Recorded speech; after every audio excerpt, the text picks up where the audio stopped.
months of sweat, grit, determination, and yes, a little bit of blood and guts to go with it have all come down to this. It is the final week of the Grip and Rip Baseball League's 2023 regular season. Playoff spots are up for grabs, and perhaps a path to the coveted Howard Bell Trophy dangles in the balance. Hello once again, everybody. I'm Rance. We welcome you into U.S. Baseball Park in sunny Ozark, Missouri, site of the final GRBL Sunday tripleheader of 2023. It all starts with a showdown at high noon between the Moon City Mavericks and the Republic Locos. Coming up later today, the Springfield Metropolitans take on the Ozark Mountain Ducks. That's at 3 o'clock. And then tonight at 6, it's baseball night in the Ozarks, a GRBL South Division game. The Nixa Suckers, who have already clinched the title, still playing for seeding against a scrambling Branson Showman group looking to perhaps pave an easier road to the bell. Yes, October 22nd, Sunday. It'll be a champagne-soaked time for a precious few 15 players who are able to win the Grip and Rip Baseball League Championship, ring the coveted Howard Bell Trophy, and celebrate with a champagne shower. That is what you play for in this league, and those who have won it will tell you all of the sacrifice was absolutely worth it. So today the Moon City Mavericks take on the Republic Locos in a showdown at noon. If Republic wins this game, the Locos would improve to 5-2 and would clinch the #1 overall seed in the playoffs and the Grip and Rip Baseball League's North Division title. If Moon City can win this thing, the Mavericks and the Locos would each finish the season with 4-3 records, but by virtue of a figurative 2 victories to 0 defeats against the Locos, Moon City would leapfrog Republic and would jump into first place and could effectively win the North with a Springfield Metropolitans loss later this afternoon.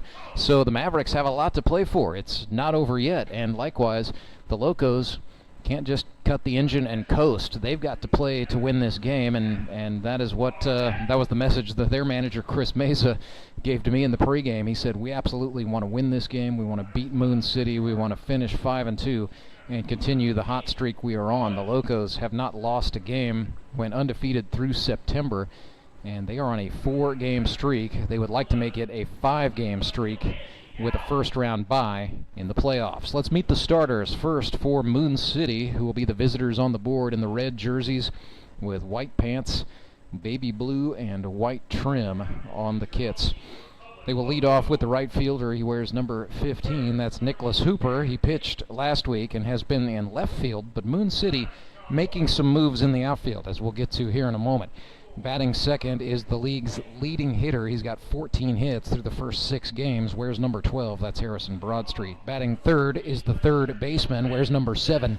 Brady Welsh. Batting fourth, the first baseman. He's number 13. The lefty Michael Barnes. Hitting in the 5 spot. All he does is hit doubles. The extra hitter is number 16, Lance Kennedy. Batting sixth, the center fielder, number 21, Joey Franchise Joe Emery. Batting 7th is the second baseman, number 8, Tyler Collison. In the 8th spot is the catcher, number 6, Evan Barnett. In the 9 spot is the pitcher. He wears number 4, making his first start on the mound in 2023, His Royal Highness King Owens. And batting 10th, the left fielder. Yes, the left fielder, Andy Galley. Andy makes just the 2nd career start in the GRBL as a position player. He's a Hall of Famer in this league already as a pitcher. Back in 2019, when he was managing the Republic Rangers, Andy was shorthanded, and so he started himself at second base. So this is his first ever start in the Grip and Rip League as an outfielder, first start as a position player since 2019, but manager Daniel England looking to shake things up, so he moves Nick Hooper from left field to right field, and he plugs in Andrew Galley out in left. And don't let it fool you. Yes, Andy's been a pitcher in this league. He was actually a center fielder as a high schooler. In the interest of full disclosure, Andy and I are the same age, and I know as a matter of fact he graduated high school in 2002. So it's been a while, 21 years to be exact. Republic Locos will lead off with their center fielder, wears number 3 from Waynesville, Missouri, Trent Simpson. Batting second is the starting pitcher. A shake-up move by the Locos as well on the mound. They will start the dashing Dutchman Ben Van Gorp. In the third spot is the first baseman, number 13, Big Country John Arzt. In the fourth spot, another GRBL Hall of Famer. He's the shortstop, number 1, Caleb Cole. In the 5 spot is the catcher. He wears number 7. That's Cole Haselhorst, batting 6th, returning from a 1-game suspension. The second baseman, number 4, Trey Simpson. In the 7th spot is the third baseman, number 17, Drew Noble. In the 8th spot is the extra hitter, number 5, the Todd father, Todd Tolbert. In the 9th spot is the right fielder, number 10, Jacob Wright. And batting 10th and playing left field today, out of Clever, Missouri, where he resides, teaches science, and coaches sports. That's number 2, Chandler Maples. So it is Trent Simpson, Van Gorp, Arzt, Cole, Haselhorst, Trey Simpson, Noble, Tolbert, Wright, and Maples. For the Republic Locos, they'll be the home team on the board today. Battery mates will be Cole Haselhorst, receiving balls and strikes from number 6, BVG Ben Van Gorp. We will step aside and bring you the ceremonial first pitch right after this. Coverage of the Grip and Rip Baseball League brought to you by Central Bank of the Ozarks, strong roots, endless possibilities. Acme Towing Company. That's too far away. Let Henry's do it. Nah, we're ready to close. Let Henry's do it. Henry's is ready to take your call right now. From compacts to semis, Henry is here to help 24/7. Save yourself the hassle and make us your first call. Henry's gets there fast, offering multiple locations to serve the Ozarks. When you're stuck on the side of the road, make the right call. Let Henry do it. You know the meaning of dedication. The early mornings and the late nights spent pursuing your dream. The commitment and passion to turn those dreams into reality. That spirit of dedication is why Central Bank is always there, working behind the scenes, helping you navigate those twists and turns in your journey with solutions that are tailored to meet your business needs. Central Bank. We do business better.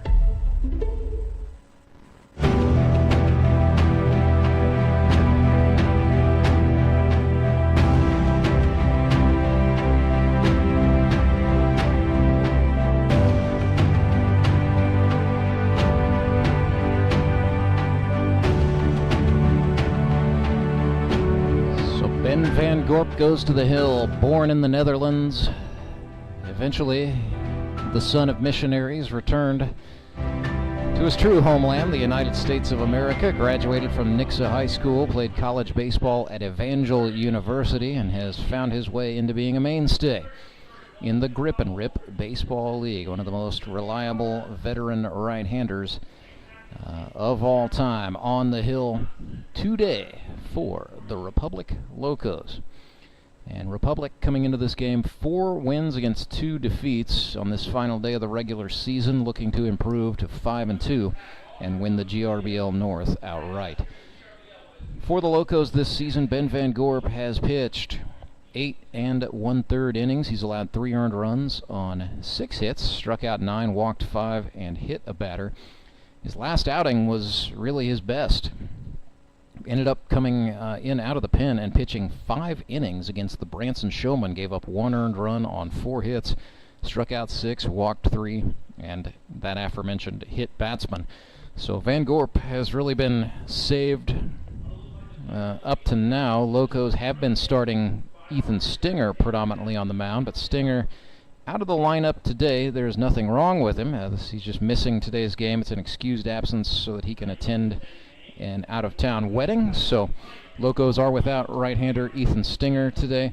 Moon City without outfielder Jamar Averyhart, and without second baseman Ryan Burks. So Burks out with an undisclosed illness. That's a bummer. Burks is a rookie who's really been coming on well as of late, but we wish him a speedy recovery. Hope he can get back into the lineup soon. So Ben Van Gorp and his 3.24 earned run average for 2023 on the hill, and Nicholas Hooper hops into the right-handed batter's box for Moon City, and we are about to get Underway live from U.S. Baseball Park, the final week of the regular season. Van Gorp peers over the top of his mitt, gets the sign from Cole Haselhorst, and fires the first pitch. It's wild over Hooper's head. First pitch, 12:05 p.m. 12:05 on the first pitch. So an inauspicious beginning, probably some nerves at play for BVG as he fired one over Nicholas Hooper's head.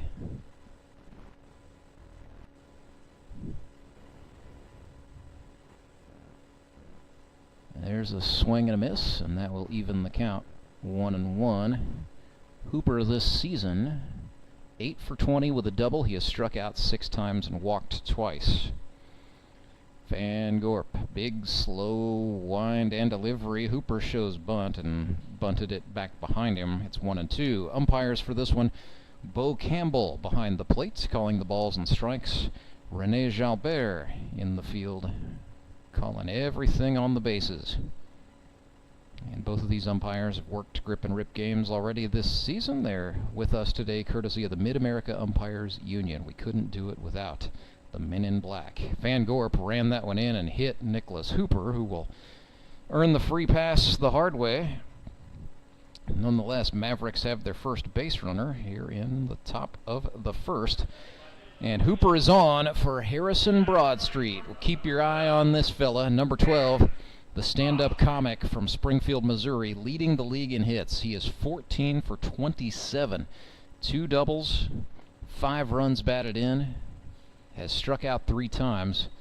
So more often than not, Harrison Broadstreet putting it into play. That's tailing down. Base hit number 15 for Street is off the wall, and it's going to be extra bases. Hooper gets the go sign at third, and he will score. It's 1-0 Mavericks. This ball game just 2 minutes old, and more often than not, Harrison Broadstreet putting it into play. That's tailing down. Base hit number 15 for Street is off the wall, and it's going to be extra bases. Hooper gets the go. League record in the playoffs. Brady Welsh stands in for the Mavs. Looks at a curveball from Van Gorp for strike 1. Was a little concerned about Harrison Broadstreet from following him on social media. He was in some all-inclusive seats last night at Kauffman Stadium and apparently tried to get his money's worth by eating and drinking his weight in the concessions that are provided as part of that deal. Looked no worse for the wear there as he absolutely smacked a double into left center field for base hit number 15 on the season, and not to mention his 6th run batted in. So Brady Welsh just got plunked, and so command problems perhaps early for Ben Van Gorp. He's hit 2 batters and given up a double.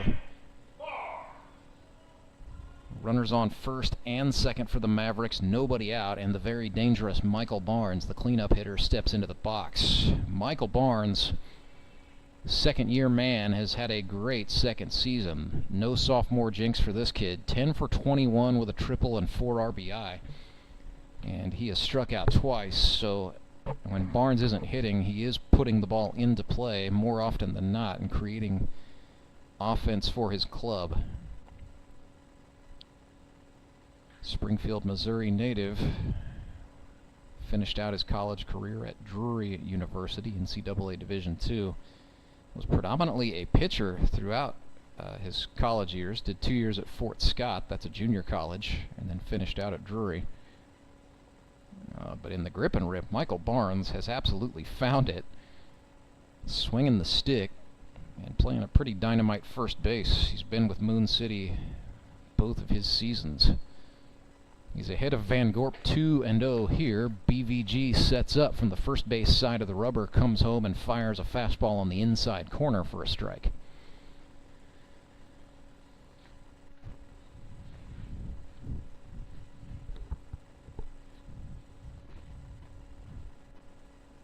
Two and 1 to Michael Barnes. Van Gorp looks back, now comes home. Breaking ball misses high.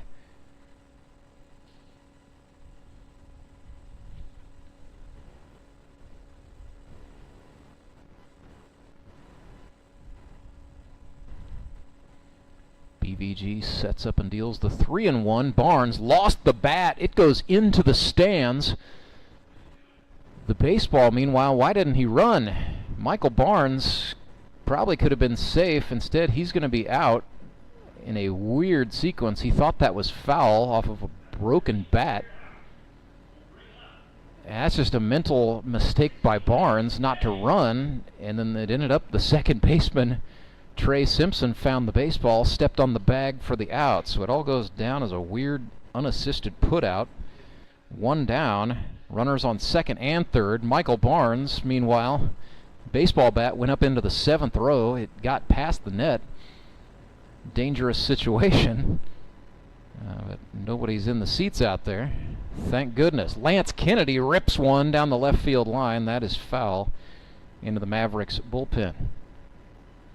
It is 83 degrees right now. Feels like 86 here in Ozark, Missouri, with a 54% relative humidity. Just a light 4-mile-per-hour wind out of the south and east, and the barometer holding steady at more than 30 inches of mercury. So it's going to be warm today. High today forecasted at 86 as Kennedy looks at strike 2. And the low tonight, by the time we finish up, is still going to be in the low 70s. So beautiful day with abundant sunshine. If you're thinking about coming out and seeing the game, bring the sunblock. You're going to need it. 0-2, and now time is called. Haselhorst, the catcher, stands up. Van Gorp steps off. Kennedy steps out. As we reconnoiter, Van Gorp sets up, looks back at the runner, now fires home, and Kennedy goes down looking. Slider on the outer half, gets the second out. And an interesting turn of events for the Mavericks, who lead 1-0. They've got 2 men in scoring position for Joe Emery. And Joey Franchise, 5 for 26 with a double and 4 RBI. Struggled in the early part of the season seeing the ball. He's got 9 strikeouts on the year in 6 games. This will not be one of them. That's well hit to the shortstop, Caleb Cole. Back in the hole, and the Gold Glove still fits. Caleb Cole gets the Locos out of the jam with an incredible play, limiting the damage to 1-0. Not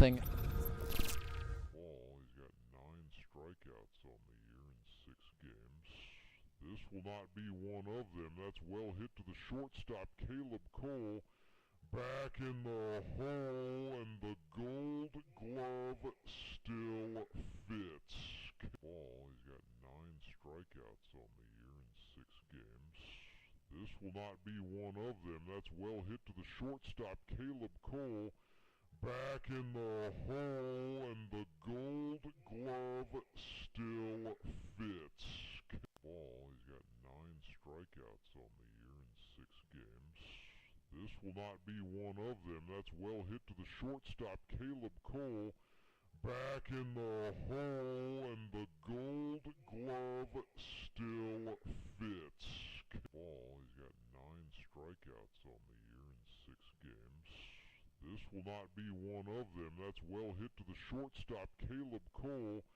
Back in the hole, and the Gold Glove still fits. Ball, he's got the ball for the Moon City Mavericks.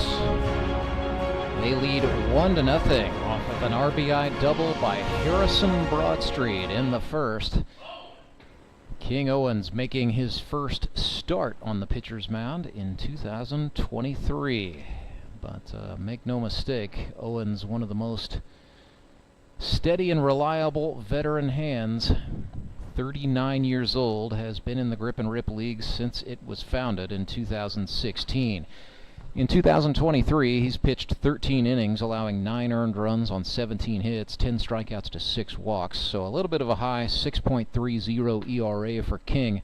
Came into the year with a 4.49 career ERA across 106 innings of work, with 72 strikeouts. So with the 10 he's added in 2023, he sits at 82 lifetime. Trent Simpson hops into the left-handed batter's box for the Locos, looks at a ball outside from Owens, and King generally likes to work quickly, wearing high socks today. That's a little bit unusual. Owens normally wears the full-length pants, but going with the high all-red socks to match the red jersey today. He's pulled even 1-1 with Trent Simpson. The 2022 Rookie of the Year award winner gets a base hit up the middle and into center field, and Simpson, I was about to say, has cooled down a little bit from the very impressive Trent Simpson, the 2022 Rookie of the Year award winner. turning to form at the right time, headed down the stretch for a Republic club that has been red hot. Here's Ben Van Gorp, 4 for 21 with 3 RBIs this season. He's drawn 3 walks. Looked at a Steerike there. He's been rung up 5 times. Down 0-1. Van Gorp. Ooh. Looked at a nasty slider there and has fallen down 0-2. King Owens, Ben Van Gorp, their common bond, Evangel University, though they weren't there at the same time on the baseball club. This is up the middle, tailor-made to Tyler Collison, the second baseman. They got the first out and the throw to Michael Barnes in time. It is a... Ben Van Gorp is their common bond, Evangel University, though they weren't there at the same time on the baseball club. This is up the middle, tailor-made to Tyler Collison, the second. Filled in for his manager Chris Mesa a week ago and skipped the Locos to victory. So Big John, the stat he's the most proud of, 1-0, undefeated lifetime managerially in grip and rip baseball. 5 for 16 for the campaign is Arzt, 2 RBIs. He's drawn a couple of walks and been plunked once. John has also struck out twice. So Arzt, very good hitter. All in all, had 8 hits a season ago as a member of the Ozark Mountain Ducks.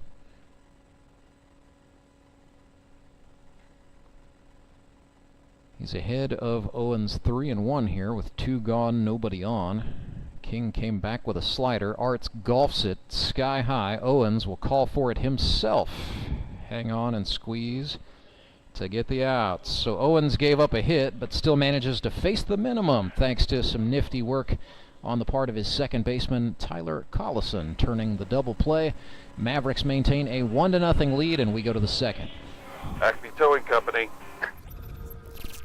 Ben Van Gorp is their common bond, Evangel University, though they weren't there at the same time on the baseball club. This is up the middle, tailor-made to Tyler Collison, the second baseman. They got the first out, and with Ben Van Gorp is their common bond, Evangel University, though they weren't there at the same time on the baseball club. This is up the middle, tailor-made to Tyler Collison, the second baseman. They got the first out, and with Ben... Community Blood Center of the Ozarks provide every drop of blood, platelets, and convalescent plasma to patients in over 40 area hospitals. How do I know why that's important? Because my youngest daughter, Joselina, is alive today thanks to local blood donors. Find out how you can help at cbco.org. Local donors, local patients. That's the Community Blood Center of the Ozarks difference.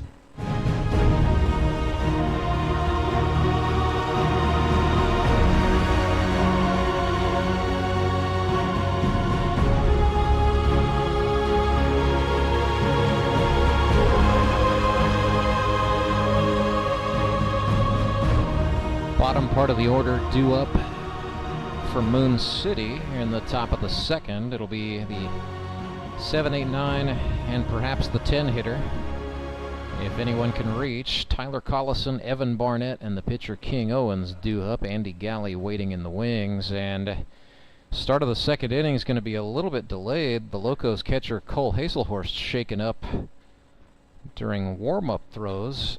I'm not entirely sure if he got hit. Seems to be favoring, the inside of his right knee. Looked like he might have just taken a baseball just on the inside part of the leg, right where there's no protection from the shin guard. So Haselhorst, a little shaken up, giving the Mavericks a couple more minutes to get ready. As Ben Van Gorp, the Locos pitcher, finishes up his warm-up throws. He's allowed 1 hit and 1 earned run thus far.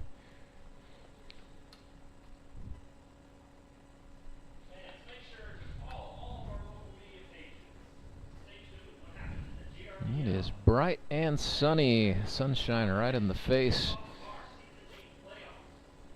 I'm taking weird, awkward pauses. It's because I'm having a hard time finding the cursor on my computer, as bright as it is out here. I have to crank the old brightness a little bit here.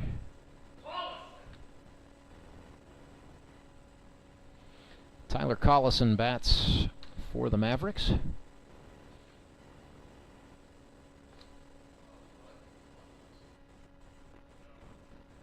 Lil Murph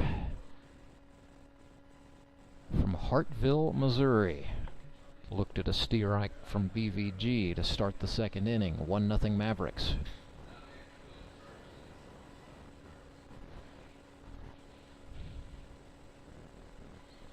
Make that 1-1.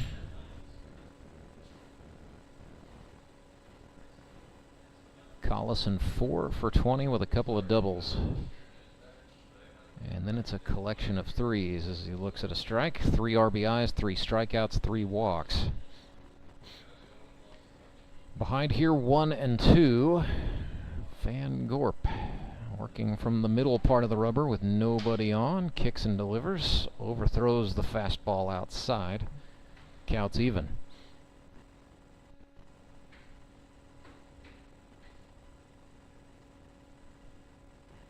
2-2 pitch to Collison. Change up at the collarbones. High, ball 3.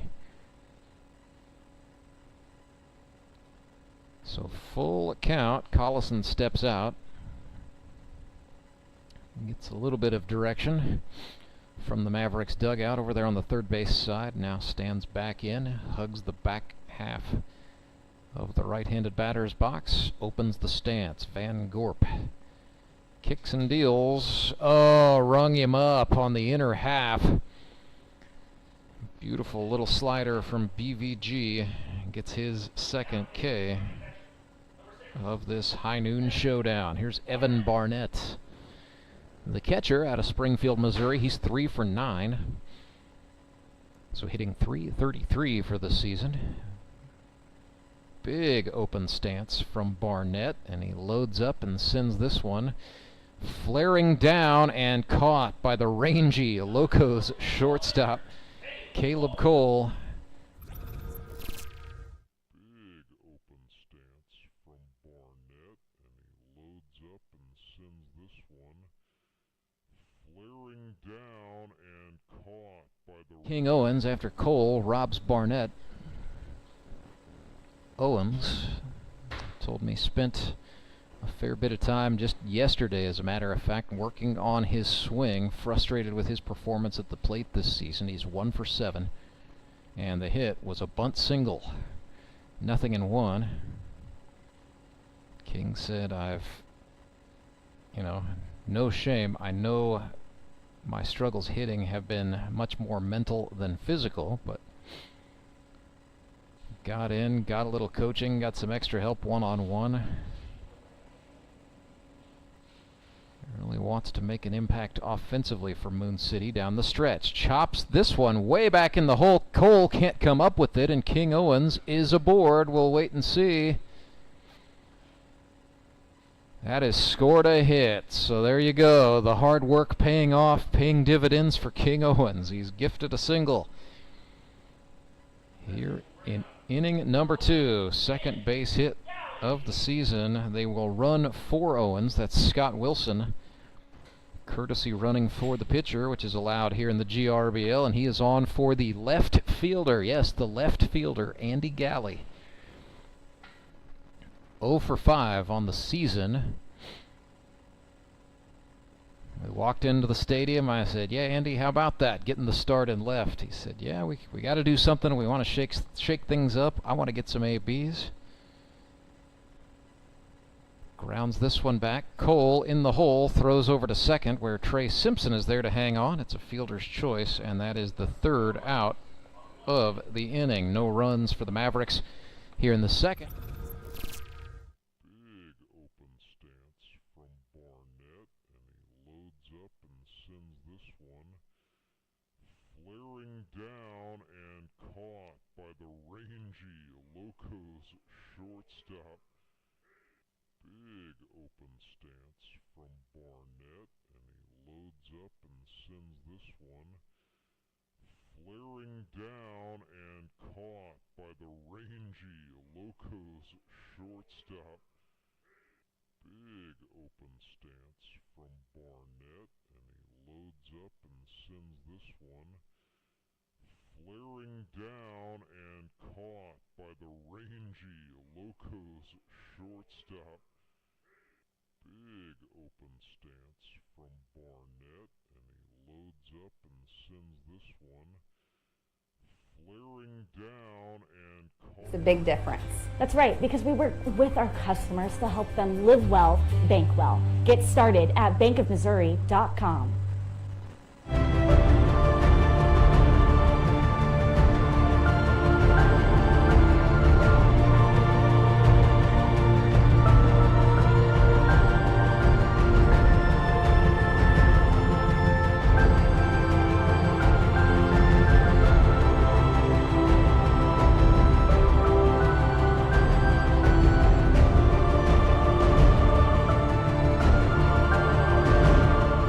Rance Burger back with you live at US Baseball Park.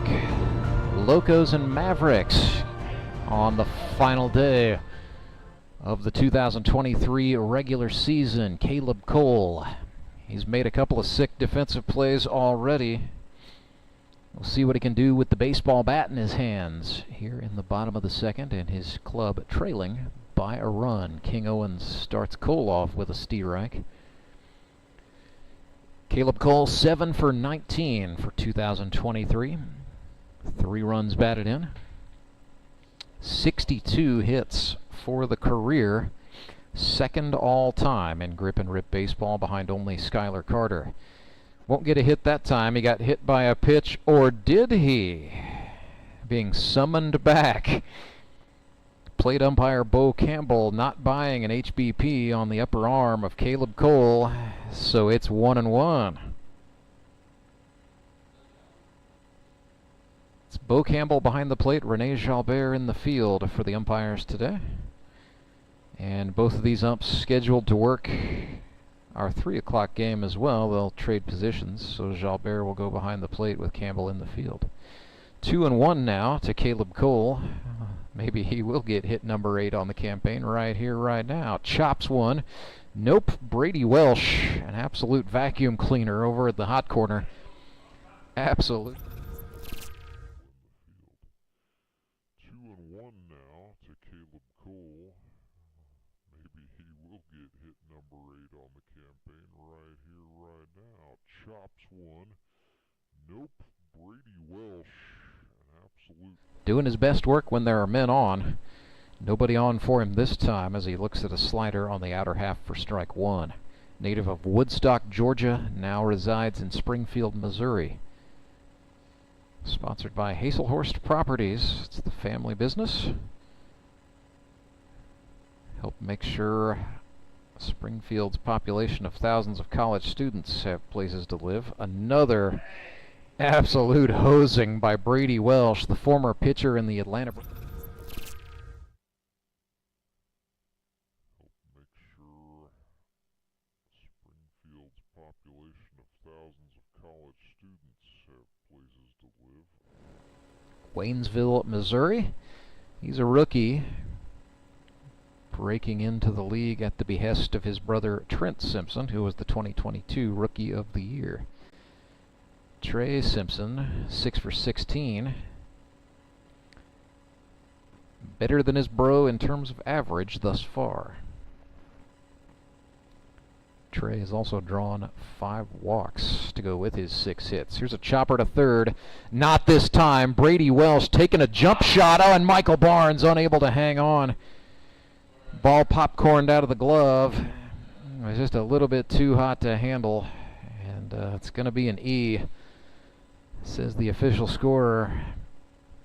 So that will not help Simpson's batting average, but it does put the tying run aboard for the Locos for the very dangerous Drew Noble.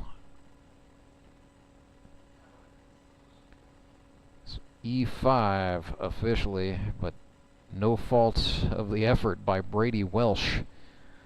Just unable to connect with Michael Barnes on the jumper.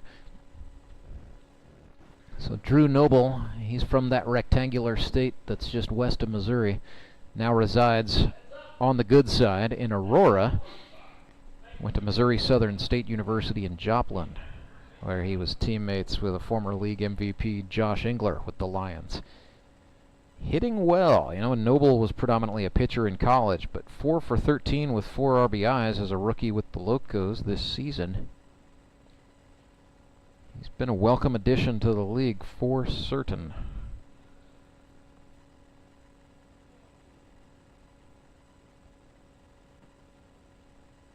And the catcher Barnett tried to catch the runner Trey Simpson napping at first, but Simpson able to get back in time. It's deuces up for Noble. 2 balls, 2 strikes, 2 outs. Owens fires, struck him out. Big time punch from the veteran King Owens.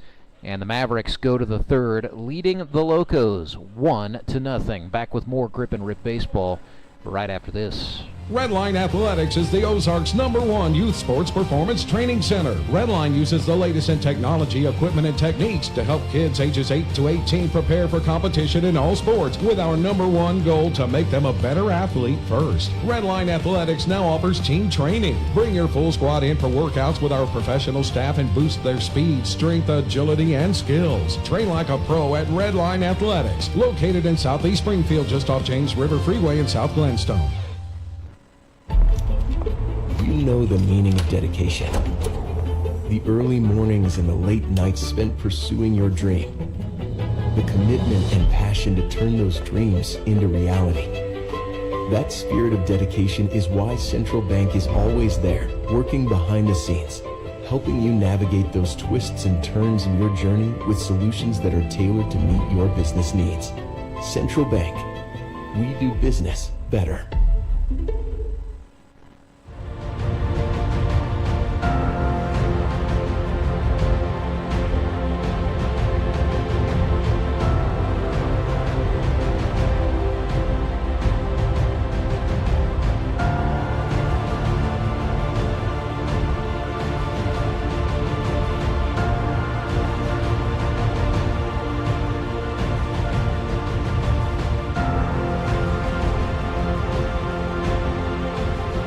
Moon City 1, Republic 0, in a game that carries significant playoff implications for both of these teams. The Grip and Rip Baseball League North Division Championship effectively up for grabs. If the Mavericks can win this one, they would improve to 4-3. They would also drop the Locos to 4-3. But the next criteria is head-to-head, which the Mavericks defeated the Locos earlier this season. That was back week 1, I do believe. So that could, theoretically, set up Moon City to win the North. Here's a hot shot liner to the shortstop. Nicholas Hooper is out, and Caleb Cole continuing to work well with the leather in his hands today. That is now 4 Mavericks batters retired by the Locos shortstop Caleb Cole. He's been a busy man. And here's Harrison Broadstreet, 15 hits, single season record in the GRBL is 16. Chance to tie it right here. Van Gorp worked him in, and Broadstreet fouls that one back. 5 players share that record. Justin Parker and Michael Antonio both did it in 2017. And then 3 players got 16 hits just a season ago. Trent Simpson, Harrison Waters, and Jacob Carlson. So Harrison Broadstreet trying to join an elite fraternity. Did he do it here? No, it's off the glove of the third baseman Tolbert, and we are seeing hit go up. So a little inauspicious But that is a base hit for Harrison Broadstreet, 16. And Street's got game left. He could break the record today, or he could do it in the playoffs. That's one of those things where the ball was really very well hit, and I think that's a good piece of scoring there by our official scorer, Gabe Terry. I respect the hustle.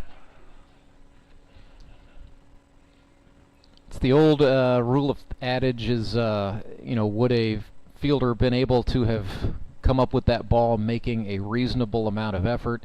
It would have taken an extraordinary bit of effort from the third baseman, Todd Tolbert.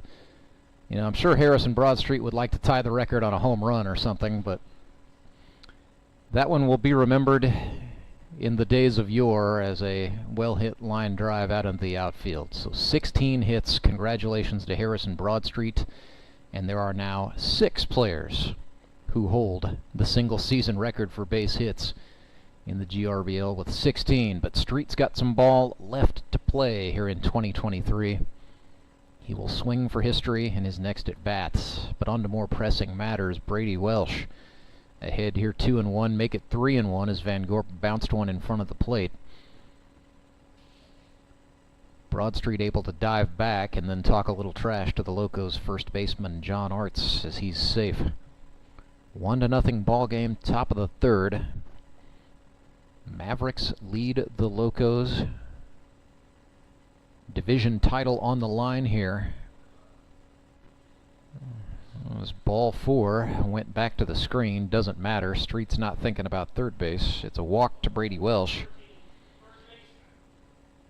And it puts 2 men on for Michael Barnes, who's got a fresh piece of lumber after breaking his bat in a funky series of events back in the first inning.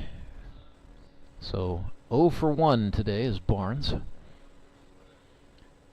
Sends this one to the shortstop. Did they double him off? Yes, they did. 6-4 double play. Caleb Cole absolutely in beast mode today. 1-0. Mavericks have the lead. Locos will try to grab some momentum in some way, shape, or fashion in the bottom of the third. If you and I knew plumbing, you and I would never need to call United Plumbing, UNITED. But you and I can't fix a pipe or a faucet filled with lime, so we always call United, and they're there right on time. You and I once tried it, then decided to call United, treating you and I the way you and I would want to be. So call United Plumbing, UNITED. United Plumbing. Acme Towing Company. That's too far away. Let Henry's do it. Nah, we're ready to close. Let Henry's do it. Henry's is ready to take your call right now. From compacts to semis, Henry is here to help 24/7. Save yourself the hassle and make us your first call. Henry's gets there fast, offering multiple locations to serve the Ozarks. When you're stuck on the side of the road, make the right call. Let Henry do it.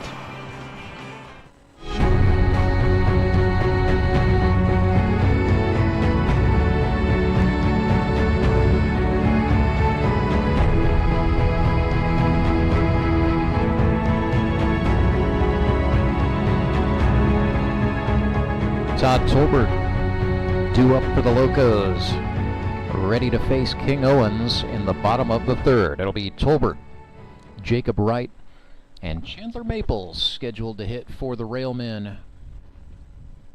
The 8, 9, and 10 hitters. Tolbert started this thing as the extra hitter. He was on playing third in the top of the third. Mavericks with 3 hits to the Locos 1. That was a single by Trent Simpson in the top of the first. Tolbert looked at a slider for a strike from Owens. It'll be decision time for both managers in the fourth as the GRBL's innings restriction rule for pitchers comes into play. However, both bullpens are quiet, leading me to believe that we are going to see both starters stay in the ball game. Owens and Van Gorp. Down on strikes goes Tolbert. Second strikeout for Owens. Brings up left-hander Jacob Wright. Wright getting the start in right field. Two different spellings, W-R-I-G-H-T. Out of Reeds Spring, Missouri, real estate investor. Jacob Wright's 2-4-7 with a double and 3 runs scored.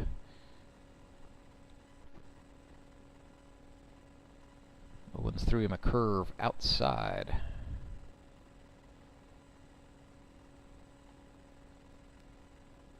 2-0 to Wright. Owens goes back inside and misses high. Hitters count 3-0. Fielders playing right pretty well straight away, and Owens misses high again. First walk of the game for King Owens. Locos have the tying run on for Chandler Maples here in the third. 1-0 ball game. Chandler bats. 4 for 11. Struck out 4 times, walked once, been hit by a pitch. But all in all, hitting pretty well. Swings at the first pitch. That's up the middle to Collison. They get one. Broadstreet's throw to first. Not in time. It'll go down as a 4-6 in the book. So Maples able to get to first base safely. Good hustle play. But it does keep a runner out of scoring position. Back to the top of the order goes Republic and Trent Simpson.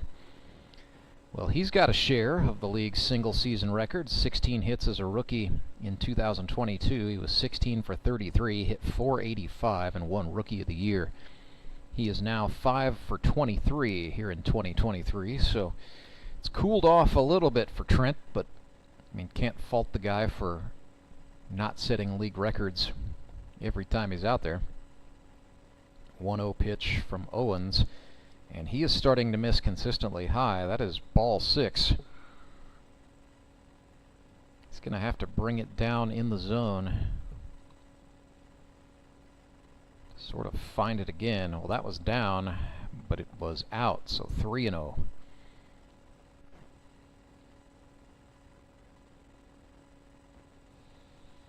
One man on, 2 out. Owens comes back over the plate, and that's a strike.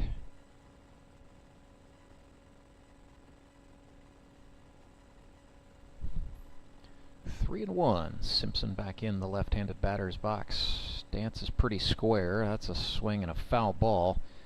Owens tried to attack down and in with a slider. Count is full.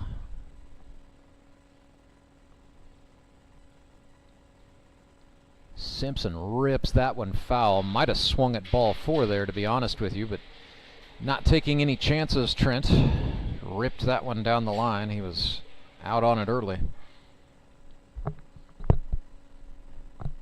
So we will do the payoff pitch once more.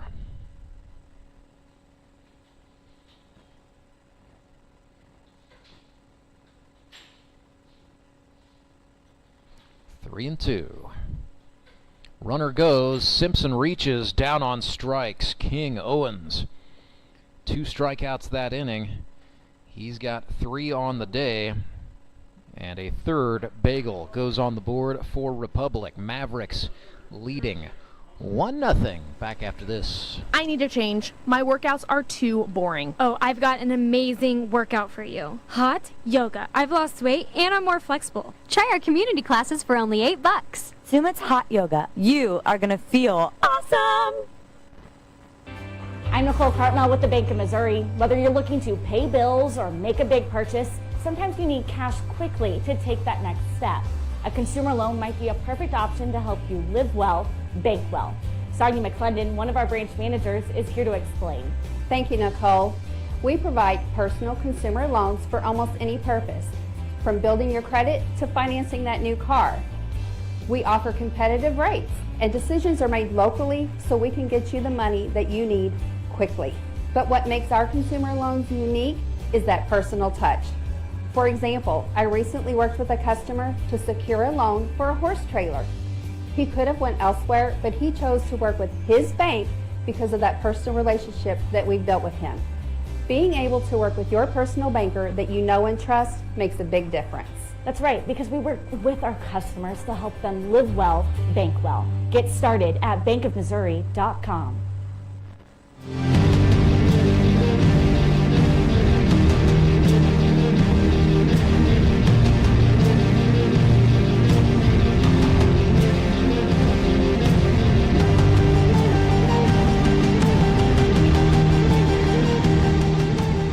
Van Gorp back to the hill for the Republic Locos in the fourth, so that means manager Chris Mesa is going to trust BVG to go another inning, maybe two.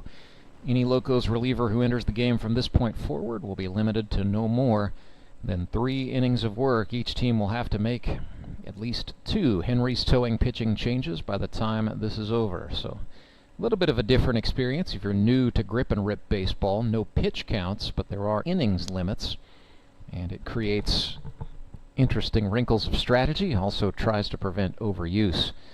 Mavericks do have left-hander Scott Wilson stretching out in the left field bullpen, although with the way King Owens has been throwing, I would imagine Wilson's going to get ready slowly, not quickly. Lance Kennedy out of Patrick and Henry Community College steps in and looked at ball 1.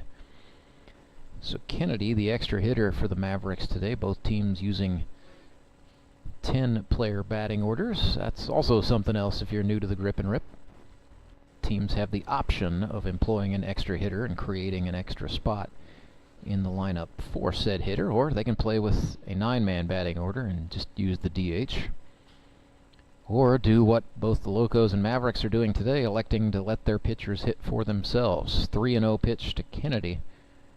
Ooh, way inside. Lance got out of the way of the big man, and he will take a walk to start the fourth. So Kennedy on for Joe Emery, who one of many Mavericks to fall victim to the slick fielding of shortstop Caleb Cole in this ball game. Officially grounded out to short, first time up in the first. Joey Franchise, holder of a master's degree in physiology, the science of human body movement, looked at ball 1.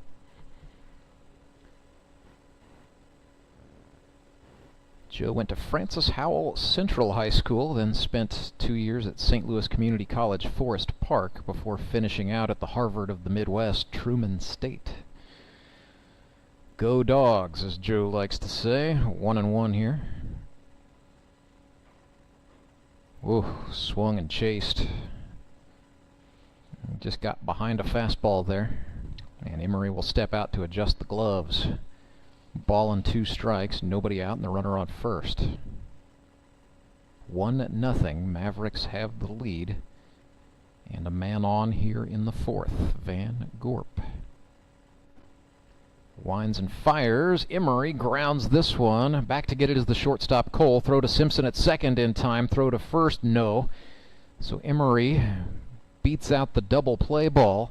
But the Locos and Caleb Cole keep a man out of scoring position once more. Caleb Cole has been a busy fella for the Locos, to put it mildly today, but he's answering the challenge every time so far. Here's Tyler Collison. Struck out looking his first time up. Evangel University product. He's originally from Hartville, Missouri. That's a few miles east of here. Now lives close to his hometown in Marshfield, Missouri. And a few Marshfield guys, that's about a 30-minute drive, give or take, for them to get over here to Ozark to play ball every Sunday. Not bad at all. 0-1. Collison rips one into left. A no doubt base hit for Lil Murph, and it's 2 men on for the Mavericks. So the rookie Tyler Collison records his 5th base hit of 2023. puts 2 Space Cowboys on the base paths for the catcher Evan Barnett. Barnett lined out to short last time. 23 years old, Evan Barnett, from Springfield, Missouri, where he went to Parkview High School. Fastball here, chopped to the third baseman, Noble. He's going to get the force out at third, then fire to first. And that is the arm that belongs to a guy who pitched more than 220 innings as a college athlete. Drew Noble turns a 5-3 double play, and the Locos get out of the inning. Moon City still got the lead, however, 1-0. Bottom of the 4th, coming up in just a moment. Support local, give local. We hear it all the time, and when it comes to blood donation, there's an easy way to make sure your gift is being used in your community. Donors with Community Blood Center of the Ozarks provide every drop of blood, platelets, and convalescent plasma to patients in over 40 area hospitals. How do I know why that's important? Because my youngest daughter, Joselina, is alive today thanks to local blood donors. Find out how you can help at cbco.org. Local donors, local patients. That's the Community Blood Center of the Ozarks difference. Do you ever wake up and feel like you're already out of energy? I haven't felt that way since I started doing yoga. You do yoga? Every morning. Best change I've ever made. Try our community classes for only $8. Sumit's hot yoga. You are going to feel awesome.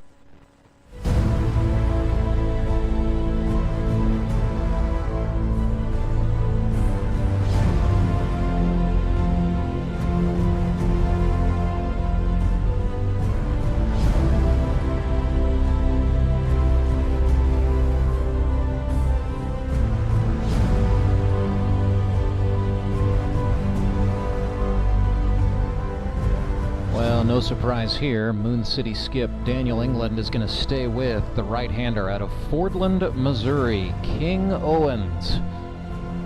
Back to the hill to protect a 1-0 lead for the Mavs. He'll face Ben Van Gorp, John Arzt, and Caleb Cole, the 2-3-4 hitters this inning for Republic. Cole Haselhorst, the catcher, would get to bat should anyone manage to reach. But Owens thus far has been quite good. I wasn't really sure after talked to him this morning in the parking lot. Said he had some soreness in his back. Didn't sleep very well as a result. Maybe he ought to go with poor sleep every time if he's going to pitch like this. It's been a good duel between 2 veterans here. King Owens for the Mavericks, Ben Van Gorp for the Locos. 1-0 ball game. And the GRBL North Division title likely dangling in the balance. However, we can't say that outright because the Springfield Metropolitans are also in the mix. They play the Ozark Mountain Ducks today at 3 o'clock. So as soon as this one is over, both teams will be scoreboard watching the Metropolitans and the Mountain Ducks to see what's going to happen in the playoff picture and who is going to win the division and get a first-round bye. Locos could grab that bye and the division title outright with victory today. If the Mavericks pull this off, the situation becomes a little more unclear. Activity in both pens now. Scott Wilson is up for the Mavericks. Todd Tolbert starting to get loose for Republic. Van Gorp flares one right side into foul territory. Over to get that and making the catch on the dirt, or at least the shorter brown turf, is the first baseman Michael Barnes getting the out. 1 down. It'll bring up John Arzt. Big country.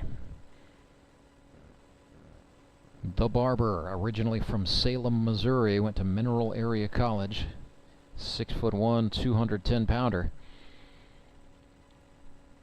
He is now 5 for 17 for the season, coming off an 8 for 23 performance with the Mountain Ducks a season ago. 3rd year in the league.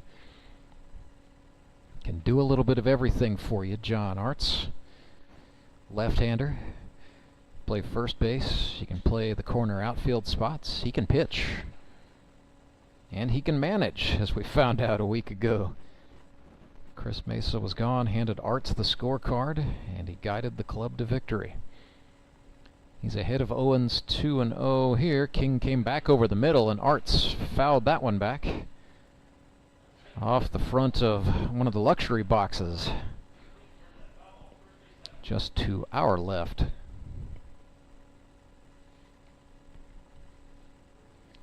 Two-one pitch, swing and a flare.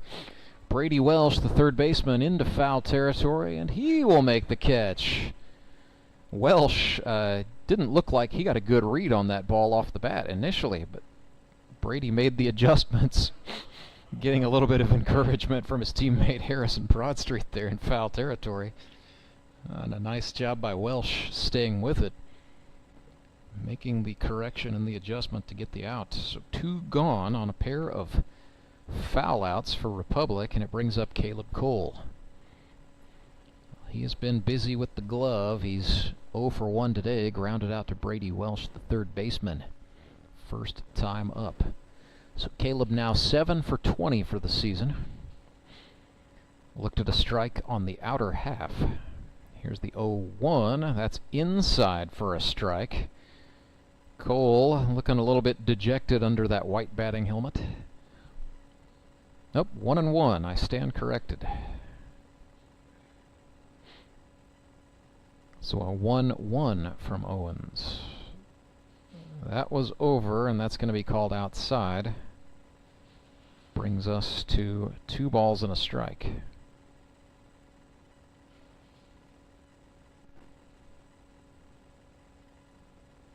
Cole back in. Owens kicks and fires. Breaking ball up the middle hot. Brady Welsh is with it. Throw in time. Cole tried to dive and touch the hand to the bag, but Michael Barnes held on and kept the foot down. It's another hot shot ground out by Caleb Cole to the third baseman Brady Welsh. Ultimately, that's a 3-up, 3 down for King Owens, and the Mavericks maintain a 1-0 lead. We go to the 5th. Redline Athletics is the Ozark's #1 youth sports performance training center. Redline uses the latest in technology, equipment, and techniques to help kids ages 8 to 18 prepare for competition in all sports, with our #1 goal to make them a better athlete first. Redline Athletics now offers team training. Bring your full squad in for workouts with our professional staff and boost their speed, strength, agility, and skills. Train like a pro at Redline Athletics, located in Southeast Springfield, just off James River Freeway in South Glenstone. You know the meaning of dedication. The early mornings and the late nights spent pursuing your dream. The commitment and passion to turn those dreams into reality. That spirit of dedication is why Central Bank is always there, working behind the scenes, helping you navigate those twists and turns in your journey with solutions that are tailored to meet your business needs. Central Bank. We do business better.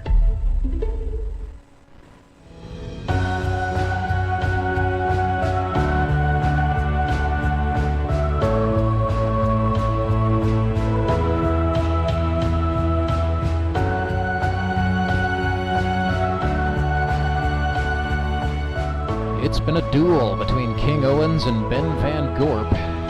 Locos and Mavericks in a 1-run ball game, and Republic will send BVG, the right-hander. Calls Nixa, Missouri his hometown. He was born in the Netherlands.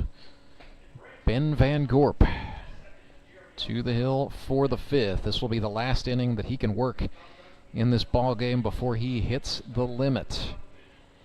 Todd Tolbert, Todd father, warming up with purpose down that right field line in the Republic bullpen. Lefty Scott Wilson has apparently finished his warm-ups for Moon City, or is as warm as he's going to get. He's going over to coach first base this inning for City. Mavericks due to send up Owens, Galley, and Hooper. And it will be Owens, Galley, and Hooper. Matter of fact, I see all 3 of those guys have the helmets on. They've got batting gloves on, so that will be the agenda for Moon City. They lead 1-0, top of the 5th. Veteran pitchers King Owens and Ben Van Gorp, both right-handers, both giving their teams excellent opportunity in this game with massive playoff implications. Both these clubs trying to stay out of the eliminators, which are next Sunday, October the 8th, noon and 3, the start times. 0-1. Van Gorp misses outside. Looked like a four-seam fastball with just a little too much run to it.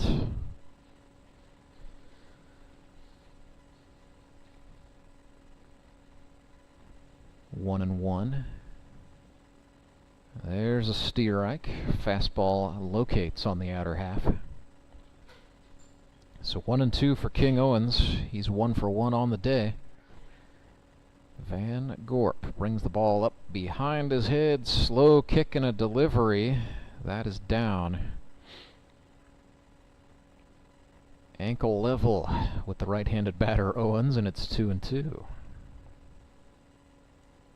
BVG again winds and fires. That was a curve. Owens lifts this one in the air to left, and that will get down. Base hit. King Owens making up for lost time, I would say. Now 2 for 2 on the day. That a no-doubt single to left center field. And so he is aboard for Andy Galley.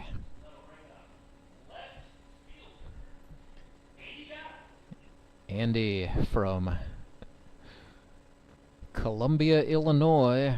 Yes, he was an outfielder. He played center field in high school. Reminded me of that this morning when he was walking into the park. I said, yeah, but you and I are the same age. Actually, Andy just 20 days older than I am. I know how long ago that was. It was 21 years ago, friend. Galley's ahead here, 2-0. That bright red bat matches his red Mavericks jersey. There's a slider. Galley sends this one to the shortstop. Cole calls off the help, steps on the bag himself, and completes a 6-3 double play. Now look, I'm not a litigator, but Caleb Cole is arguing his case to be the Gold Glove Award winner in a single game.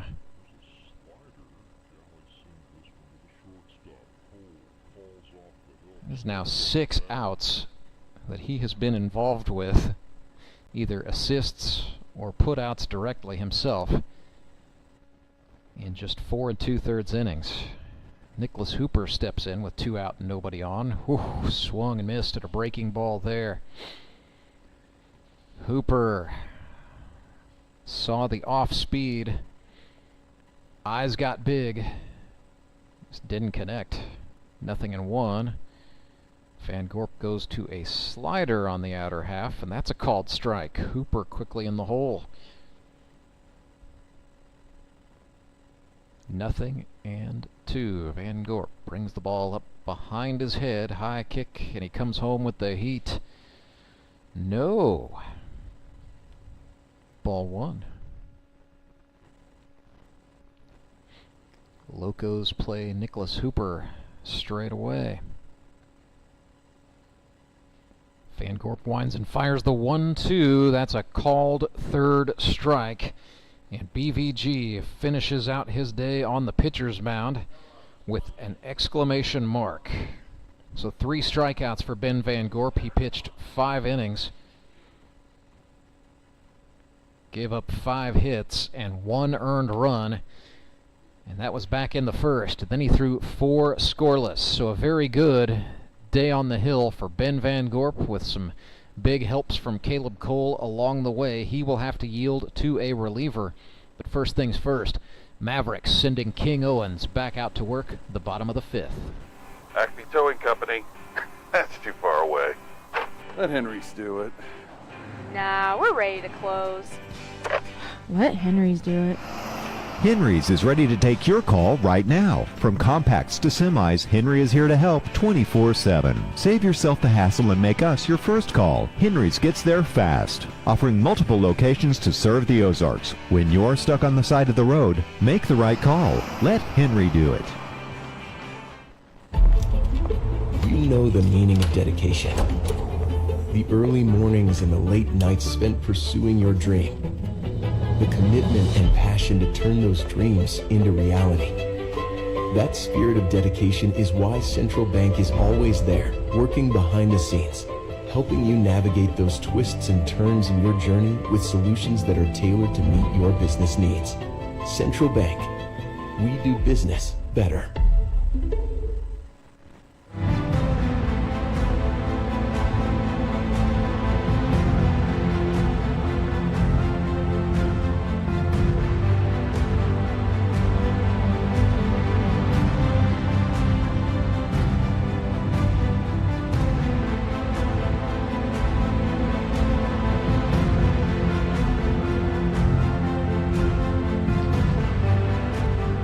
Haselhorst steps in for the Republic Locos. They trail the Mavericks 1-0. Bottom of the fifth. Haselhorst looks at a strike on the inner half. Well, if this game holds as is, if the Mavericks are able to win 1-0, they will effectively win the Grip and Rip Baseball League North Division. Right as it stands, they hold a 4-run advantage over the Springfield Metropolitans.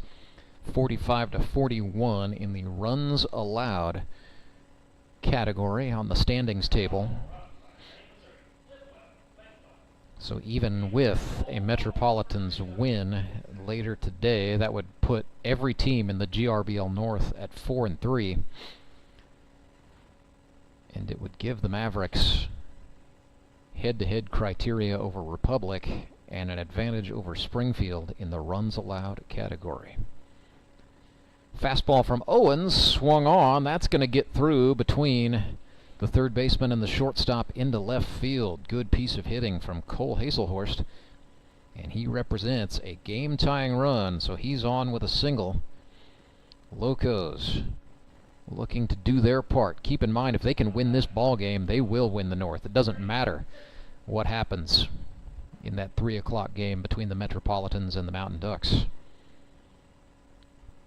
So the Locos would like to just score at least 2 and win right here, right now. Keep the hot streak going into the playoffs. Trey Simpson swings and fouls this one off.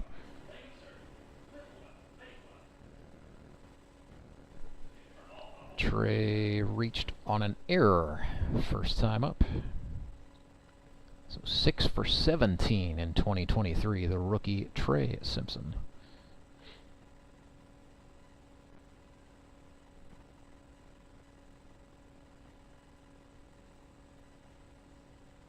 Owens from the chest. Fastball up the middle to the shortstop. Broad Street flips to Collison for 1. Double clutches and throws to Barnes in time.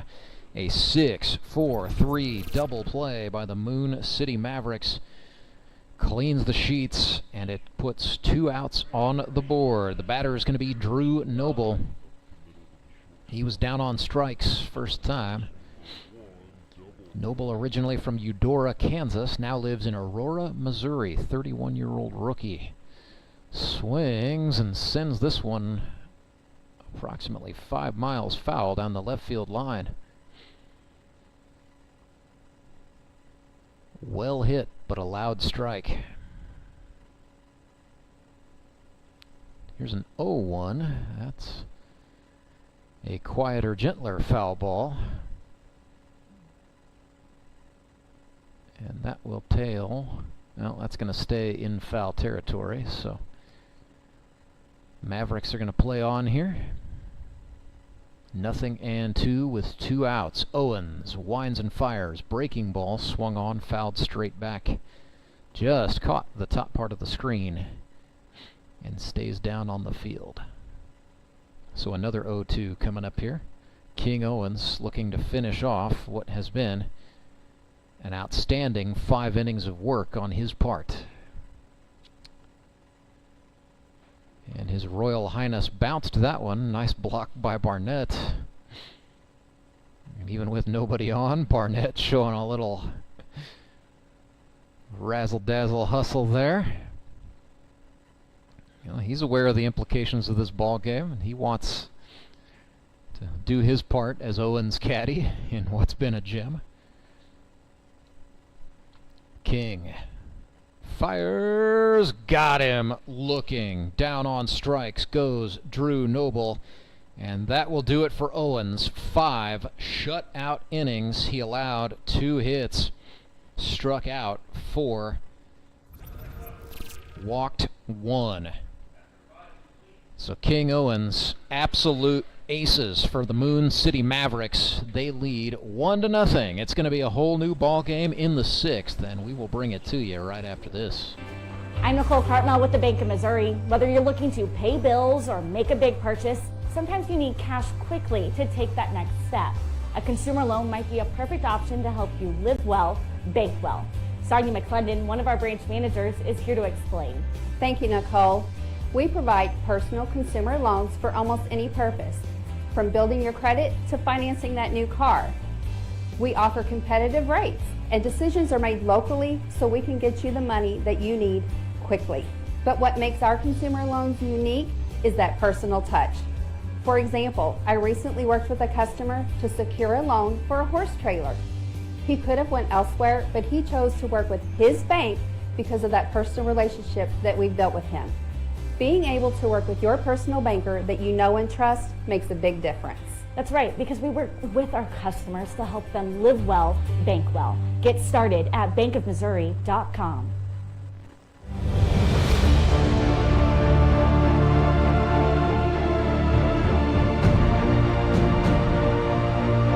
It's a Henry's towing pitching change for the Republic Locos. Ben Van Gorp, the starter, gave up 1 run in 5. But he has hit the limit, so Republic has to go to the pen. It is time for the Todd father. 52 years old. He is the 2nd oldest player active in the Grip and Rip Baseball League this season. Out of Fair Grove, Missouri, went to Evangel University and now works as an operations supervisor at Associated Electric Cooperative. The Todd father this season, 3 innings. He has not allowed an earned run. He's given up 2 hits, walked 3, hit a batter, and struck out 1. Came into the campaign having worked 25 innings, mainly in this role right here. In the Grip and Rip, they call this the bridge position, and that seems to be what Republic is going for here. They're going to ask Tolbert to come on and pitch 1, maybe 2, and then yield to another reliever to close out the ball game. And Republic is sending right-hander John Bortz out to the bullpen to get warm down the right field line. So this is a pretty common setup you see teams use. They will let the starter go 5. That's what Republic did with Ben Van Gorp. Now the Locos bring in Todd Tolbert to pitch a short stint of relief, and then he will give way to another long reliever, likely to be John Bortz for the Locos today, as they're without Ethan Stinger. And then Bortz will be called upon to pitch the crunch time innings and perhaps a couple of extras should we reach that point. But right now it's a 1-0 ball game. Moon City Mavericks are in front, and here is Harrison Broadstreet. He is 2 for 2 today, 16 base hits. In 2023, he is now one of 6 single-season record holders in the hit category, and all it will take is 1 swing for Broadstreet to become the king of the mountain. 16 for 29. It's been a phenomenal 2023. Not this time. It's a pop-up to the shortstop. Caleb Cole hangs on. And for the moment, Michael Antonio, Justin Parker, Harrison Waters, Trent Simpson, and Jacob Carlson all breathe a heavy sigh of relief as the fraternity stays intact. Well, here's Brady Welsh. He has reached twice today, nothing for nothing. He's been hit by a pitch and walked. So 0 for 0 for the day as Welsh on base percentage is in shape. He stays 7 for 17 on the season. Tolbert starts him off with a fastball high, ball 1. Michael Barnes in the on-deck circle for Moon City. They would like to add to this 1-0 lead now that they've chewed through starter Ben Van Gorp. Tolbert sends a Steerike on the outer half. And the Todd father looking like he is on today.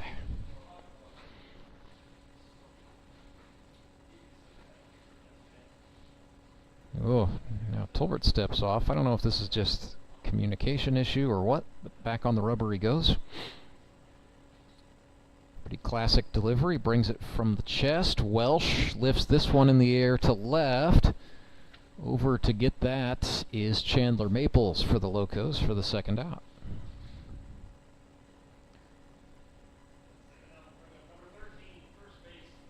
So 2 gone. Michael Barnes steps in. 0 for 2 today. Actually grounded into a double play or lined into a double play, I should say, last time up. So Mikey B, as his skipper affectionately calls him, 10 for 23. Does have 1 triple this season. Was 9 for 25 as a rookie in 2022.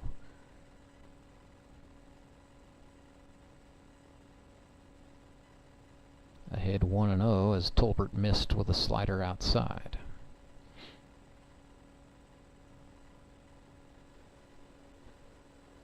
Breaking ball, that catches the inner half. Michael Barnes didn't want any part of the high tight slider, so now he's even 1-1 with the Toddfather. Tolbert came back at him. That was another breaking ball. Barnes lifts it into left. Are you kidding me? Check that glove for Flex Seal. Caleb Cole. And yes, Ben Van Gorp gesturing what we were all thinking. We're not worthy. Caleb Cole robs Michael Barnes. It is a 3-up, 3-down inning for the Toddfather Todd Tolbert, and the score remains Moon City 1. Locos, nothing. I'm Nicole Cartmell with the Bank of Missouri. Whether you're looking to pay bills or make a big purchase, sometimes you need cash quickly to take that next step. A consumer loan might be a perfect option to help you live well, bank well. Sardi McClendon, one of our branch managers, is here to explain. Thank you, Nicole. We provide personal consumer loans for almost any purpose, from building your credit to financing that new car. We offer competitive rates, and decisions are made locally so we can get you the money that you need quickly. But what makes our consumer loans unique is that personal touch. For example, I recently worked with a customer to secure a loan for a horse trailer. He could have went elsewhere, but he chose to work with his bank because of that personal relationship that we've built with him. Being able to work with your personal banker that you know and trust makes a big difference. That's right, because we work with our customers to help them live well, bank well. Get started at bankofmissouri.com.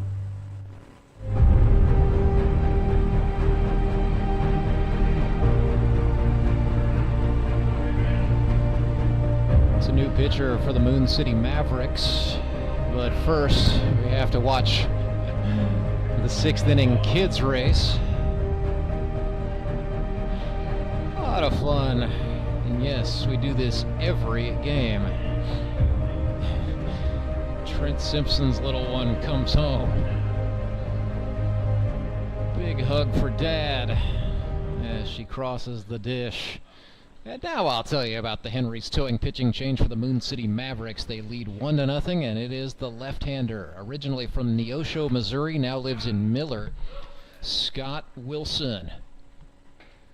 So Scott Wilson, 40 years old, 6 1/3 innings pitched for Scotty this year. 1 earned run on 3 hits, 7 strikeouts to 7 walks. If you had to put one criticism on there for Wilson, it's a few too many free passes, but he has been effective. Had a 2.70 ERA with the Ozark Mountain Ducks his rookie year. That was 2021. He played for the Nixa Suckers last year, so 3rd year in the league, 3rd club. And Scotty was excited when he found out Daniel England had drafted him to Moon City. He said, I've never really liked playing against the Mavericks because they're always tough, but he's gotten to know Daniel England a little bit and just liked the way Dano has a reputation for running his clubs. And so Scott Wilson is just a gamer. I mean, let's get that straight. Works managing a major commercial farm over in Miller, Missouri. We're talking 500 head of cows, beef. It's what's for dinner, and that is the vocation for Scott Wilson. And told me coming into the season, he said, I'm a year older, I'm not really sure about this. I said, come on, you're an athlete. And he said, I think as long as I can walk, the GRBL is going to get my $20 tryout fee every year. But Scott Wilson did a whole lot more than try out, and he's going to be asked to do a whole lot more than just show up here, protecting a 1-0 lead in a game that could very well put the Moon City Mavericks through to the GRBL semi-final playoffs. Swing and a miss by Todd Tolbert, Wilson's pitching counterpart. Took a big cut there for strike one.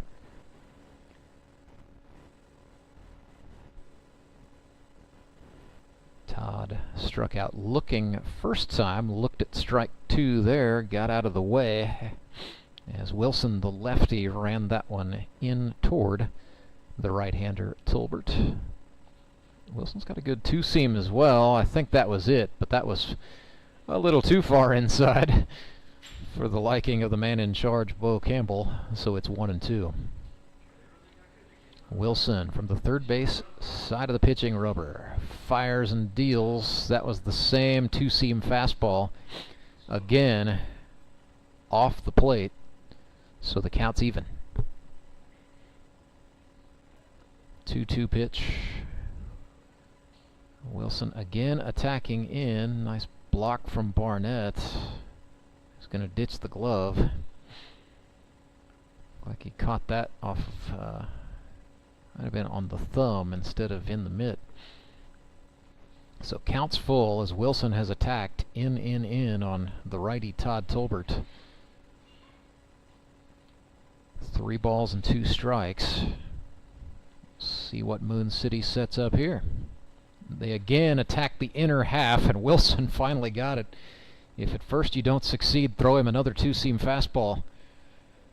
So Scott Wilson starts his pitching performance today with a K, and it brings up Jacob Wright.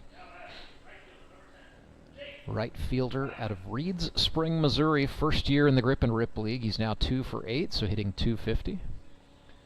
27-year-old real estate investor. And that is his player sponsor, Ozark House Buyers. That's what they do. Take up, buy, manage, sell property, especially down in Stone County, where Table Rock Lake property is at a premium. Ball and a strike for Jacob.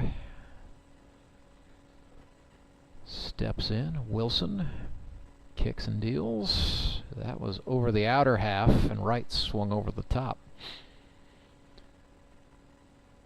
Scott Wilson favoring that third base side of the rubber against the righties. See if he comes back in here. Nope. Steps off. Now he's back on. Here's the 1-2. Yep, that was in. That was way too far in as he hit right on that lead leg. Bigger than Dallas. So Wilson will have to work from the stretch, and we'll see what that does to him against Chandler Maples. So Maples really likes to swing at first pitch fastballs. Maybe a quick outcome here. Wilson, yes, does attack in, but that's too far inside.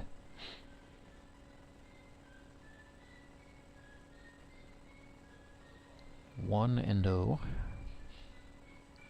Looked like the same pitch with better spotting. However, Maples got ahead of it early, fouled it off down the third base line. It's going to stay on the playing surface and stay in foul territory. We will play on. Mavericks infielders at double play depth for Chandler Bats on the 1-1, and Wilson again running it in. He's just, when he's missing with that two-seam, he's doing what you call overthrowing it. The ball's not leaving his hand quickly enough. 2-1. That's over the plate, and that's up the middle. Dive, no, it's off Collison's glove and into the outfield. Jacob Wright will woe up at third. It's a base hit for Chandler Maples. It's first and third for the Locos with one out and a golden opportunity for Republic, trailing 1-0. Tying run is now standing on third base. Runners are on the corners for Trent Simpson. Trent 1 for 2 today.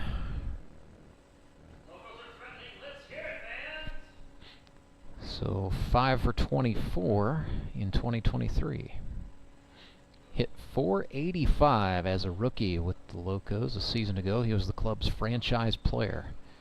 Fastball bounced, big block from Evan Barnett, the catcher, keeping that in front of him, keeping the Mavericks ahead 1-0.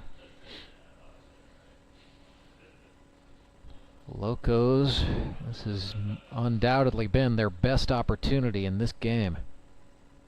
Wilson's pitch misses high, 2-0.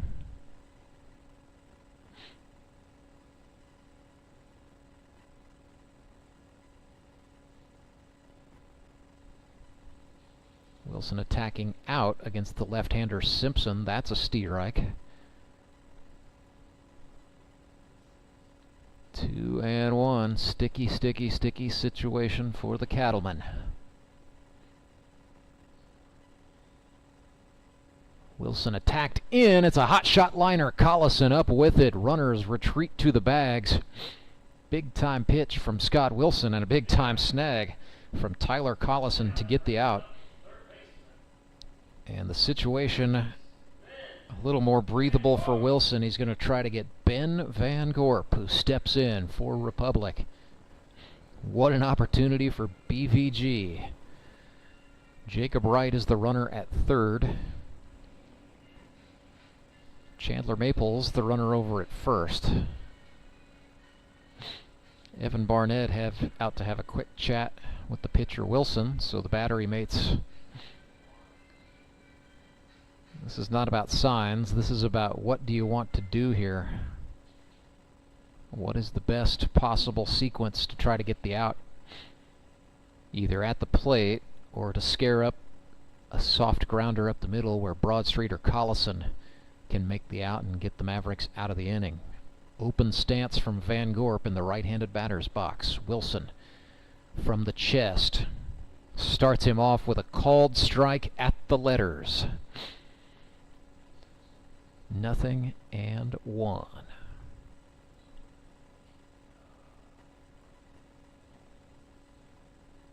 Wilson sets. Runner goes. There's ball one. Barnett will not make the throw, so Maples has moved up.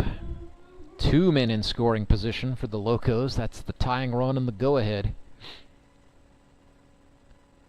2 outs. Ball on a strike to Van Gorp. Wilson's pitch, ran it in, blocked by Barnett. It's going to get back to the wall. Wright slides across, and we are tied 1-1. The Locos equalize. Taking advantage of the wild pitch. 1-1.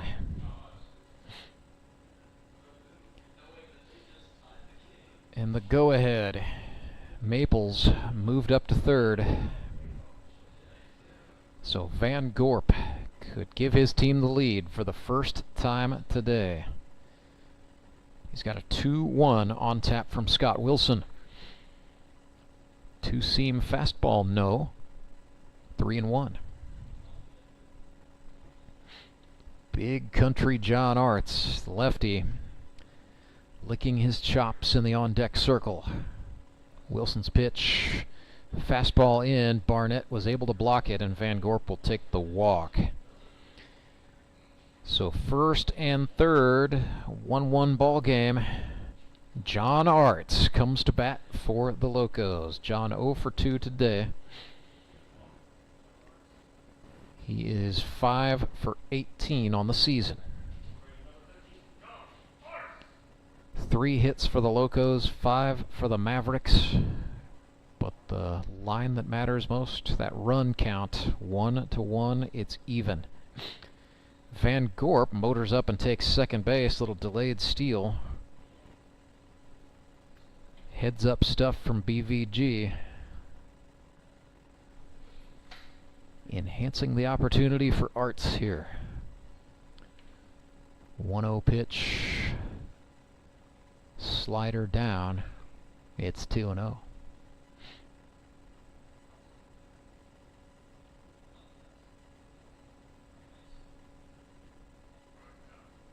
Next offering from Wilson. That's over the plate. Arzt fouls it straight back. Just off the front end of the press box, I think. There's a girl that's been hustling down foul balls. She's got to be up to like $6 by now. She is retrieving everything in this game. 2-1 pitch. That's over the middle. Arzt sends this one in the air to center field. Emery ranges over, makes the catch, and that will get the Mavericks out of the inning. So the Locos scratch a run across. They no longer trail. They are tied 1-1. We head to the 7th. Absolute barn burner on the final day of the Grip and Rip Baseball League regular season. Don't go anywhere. We're back with more right after this. Acme Towing Company. That's too far away. Let Henry's do it. Nah, we're ready to close. Let Henry's do it. Henry's is ready to take your call right now. From compacts to semis, Henry is here to help 24/7. Save yourself the hassle and make us your first call. Henry's gets there fast, offering multiple locations to serve the Ozarks. When you're stuck on the side of the road, make the right call. Let Henry do it. You know the meaning of dedication. The early mornings and the late nights spent pursuing your dream. The commitment and passion to turn those dreams into reality. That spirit of dedication is why Central Bank is always there, working behind the scenes, helping you navigate those twists and turns in your journey with solutions that are tailored to meet your business needs. Central Bank. We do business better.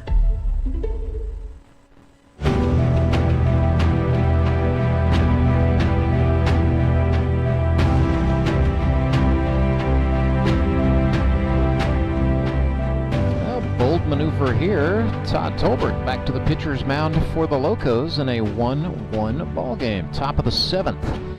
Both bullpens are occupied. Nicholas Hooper, a right-hander, getting warm in the Moon City bullpen out in left.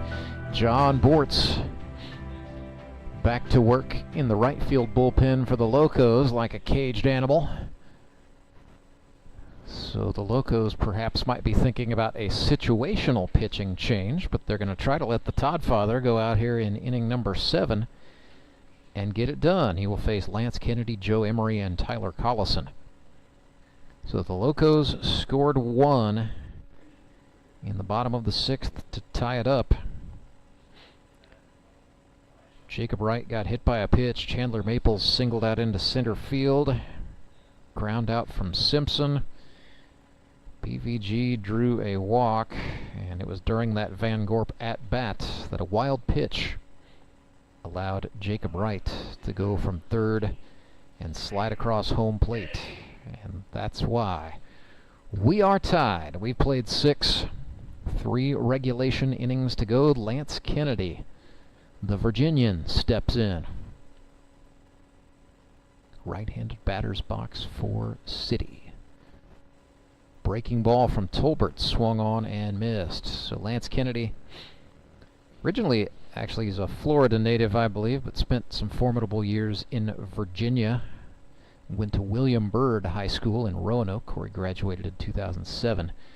Once had 3 home runs and 8 RBIs in a single game. Batted .500 as a high school senior. Grounder to the shortstop, Caleb Cole up with it, settles and fires across. Locos get the out. Jacob Wright over there playing first base. Locos have also put Daryl Neighbors out into right field, so a couple of defensive substitutions. They've got BVG playing third now that his day on the pitcher's mound is done. Still Chandler Maples out in left and Trent Simpson in center field.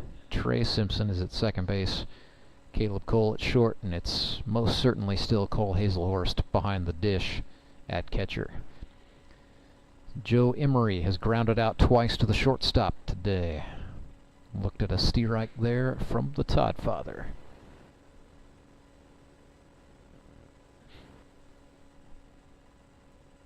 Nine hits a season ago for Emery. 3 of them were doubles. Big part of the reason why he got Moon City's franchise tag and came to terms with the club prior to the GRBL draft. Each team gets 1 franchise tag. A new rule, a new wrinkle, and all 6 clubs ended up franchising a player. Managers don't have to do that, but all 6 opted to do that, and franchising in Grip and Rip, it's not like the NFL. Emery looked at strike 3 there, where a player can effectively be indentured to a team. In the Grip and Rip, franchise players reach agreements with their clubs in a mutual fashion. So if a player does not want to accept a franchise offer, he can say no thanks, try out, and enter the Grip and Rip draft. Tyler Collison steps in here with 2 down in the top of the 7th. Tolbert. Oh, that was filth. Well, you love to see it. Todd Tolbert got Collison to chase the hook. Jammed him up there. This is popped on the infield. Van Gorp, the third baseman, will haul that in. So don't look now. Another 3 up and 3 down by the Todd father, Todd Tolbert, and we stay tied. It is the 7th inning stretch. And as always in Grip and Rip Baseball, that's brought to you by our friends at Sumit's Hot Yoga. At Sumit's Hot Yoga, you are going to feel awesome. I need a change. My workouts are too boring. Oh, I've got an amazing workout for you. Hot yoga. I've lost weight and I'm more flexible. Try our community classes for only $8. Sumit's Hot Yoga. You are going to feel awesome. Acme Towing Company. That's too far away. Let Henry's do it. Nah, we're ready to close. Let Henry's do it. Henry's is ready to take your call right now. From compacts to semis, Henry is here to help 24/7. Save yourself the hassle and make us your first call. Henry's gets there fast, offering multiple locations to serve the Ozarks. When you're stuck on the side of the road, make the right call. Let Henry do it.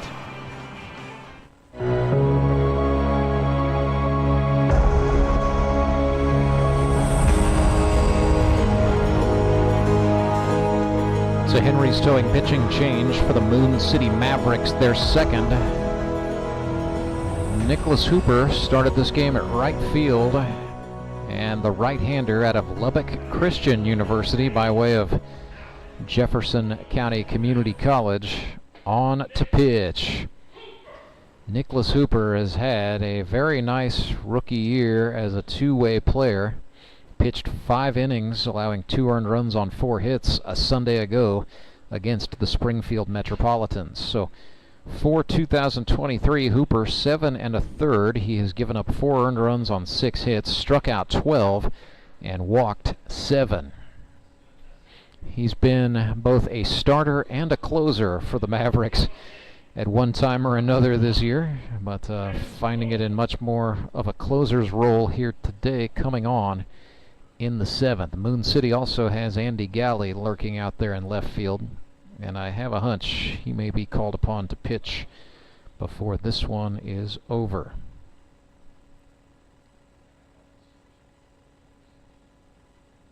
It's a 4.91 ERA for Nicholas Hooper in the Grip and Rip League.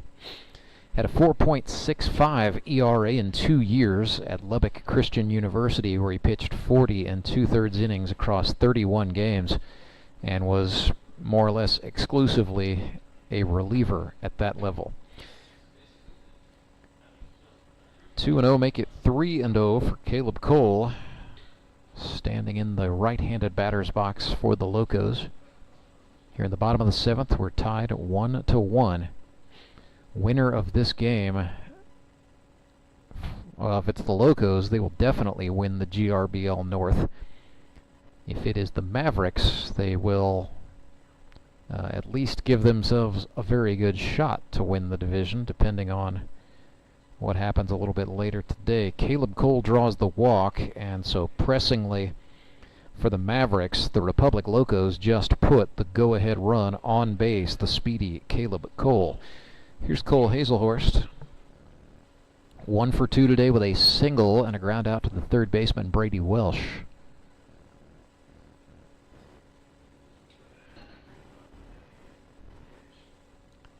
Swing and a miss there. Haselhorst, commercial pilot in training. Or he's training to be a commercial pilot, I should say. Fastball from Hooper, who just got engaged this past week.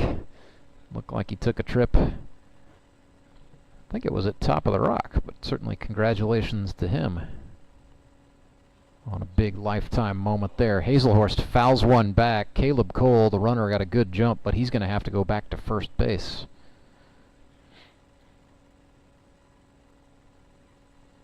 So a ball and 2 strikes.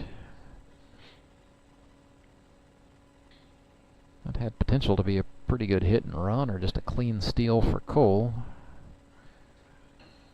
We will reset for the 1-2. Hooper took a long look back over his shoulder, and then he ran one way high and tight. Haselhorst shakes his head and gets back into the box for the 2-2.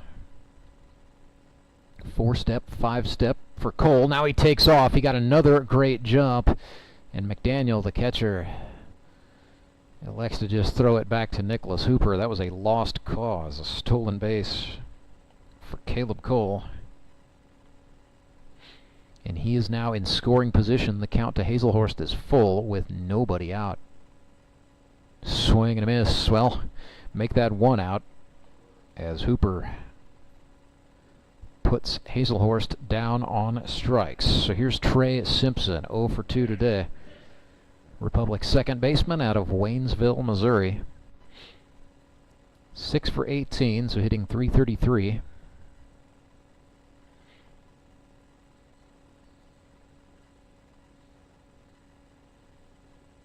Hooper started him off with a fastball high and tight. 1-0.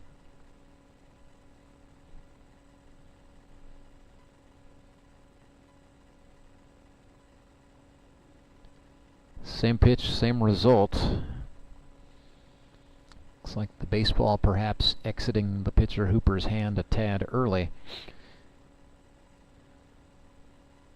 2-0. Here's a back pick attempt. Caleb Cole dives back safely. So Hooper did well to step turn and get the ball back to the second baseman, Collison. Mavericks are going to get some activity in the bullpen. Right-hander Andy Galley walking with purpose to go get warm in a 1-1 game. Hooper that time ran one in. Catcher McDaniel tried to frame it, but nothing doing. 3-0.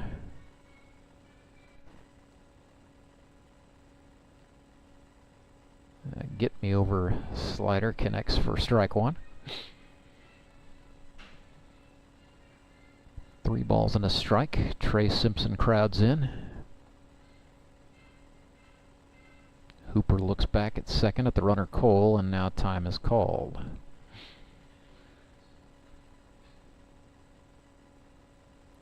Trey Simpson back in. Hooper comes set from the chest.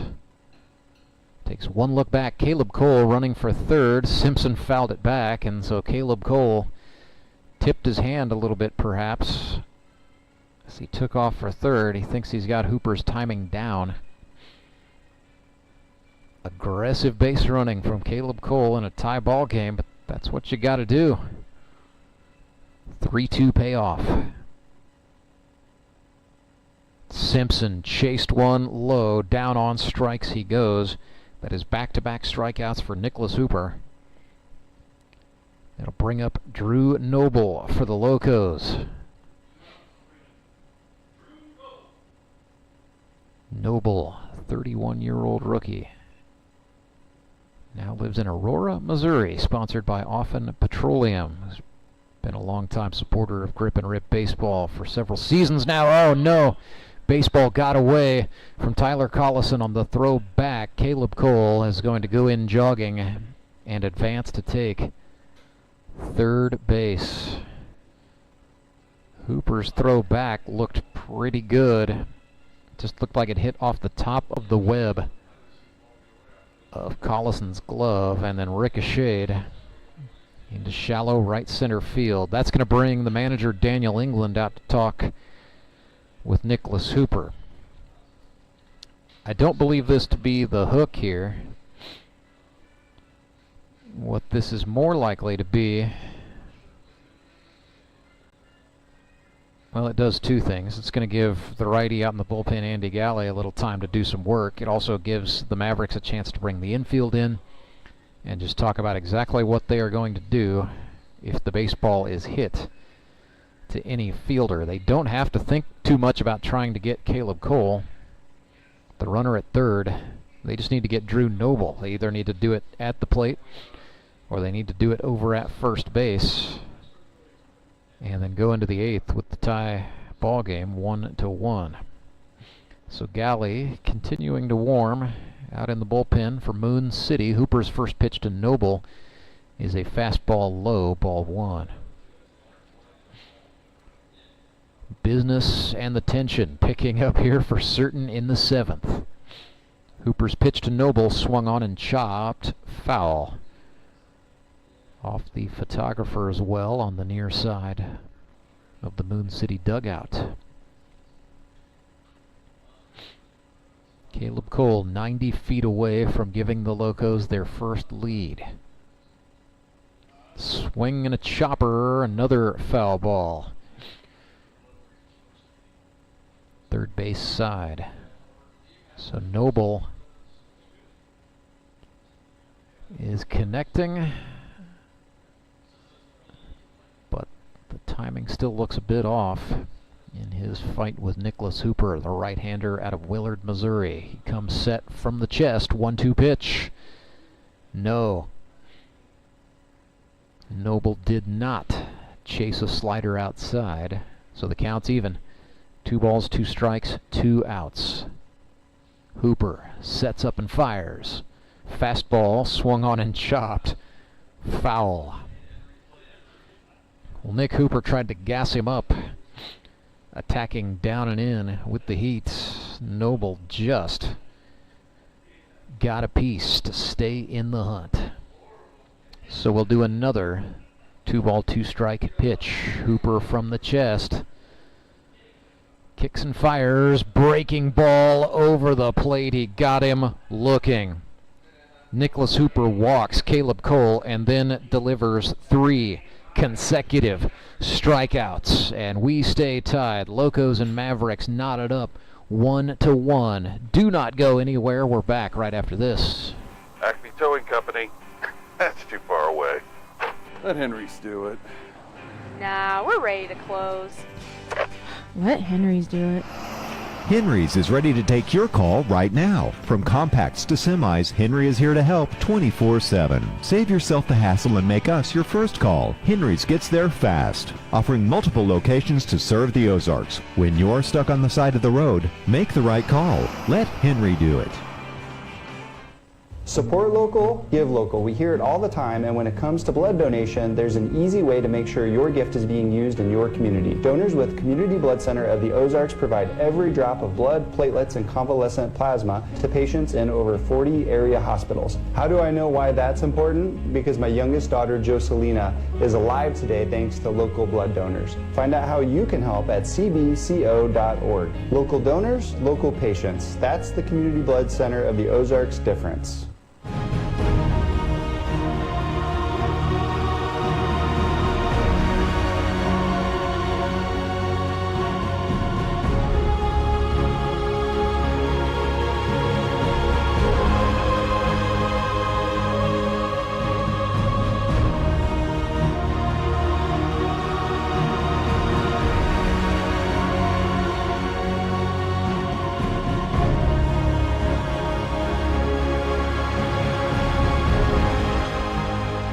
Republic Locos make their second Henry's towing pitching change.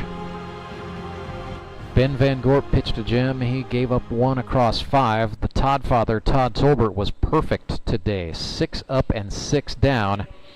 But he yields to the big right-hander out of Wisconsin, John Bortz. Wears number 9 on his back. In 2023, Bortz has pitched 11 innings. He's allowed 8 earned runs on 16 hits and struck out 20 batters. Now resides in Joplin, Missouri with his wife and 4 sons. Works as a quality food safety manager. Vocation brought him from Wisconsin to Missouri, and it's grip and rip baseball that brings him on about a 90-mile drive, give or take, one way every Sunday to play in the grip and rip. He says, "It is not a drive I mind making whatsoever, because the GRBL is absolutely one of the best discoveries I have made since I moved here." Bortzy had a great rookie year with Republic, 24 2/3 innings. He had a 3.64 ERA. He was sub-2 before he got shelled a little bit in the semifinals against the eventual champions, the Springfield Metropolitans. Struck out 23 and walked just 8 as a rookie. Jacob McDaniel swings and pops one back. This is McDaniel hitting in the catcher spot, in the 8th spot in the order for Evan Barnett. So full-on battery swap. I expect Barnett will re-enter the game if and when Moon City plugs Andy Galley in. Bortz ran that way inside.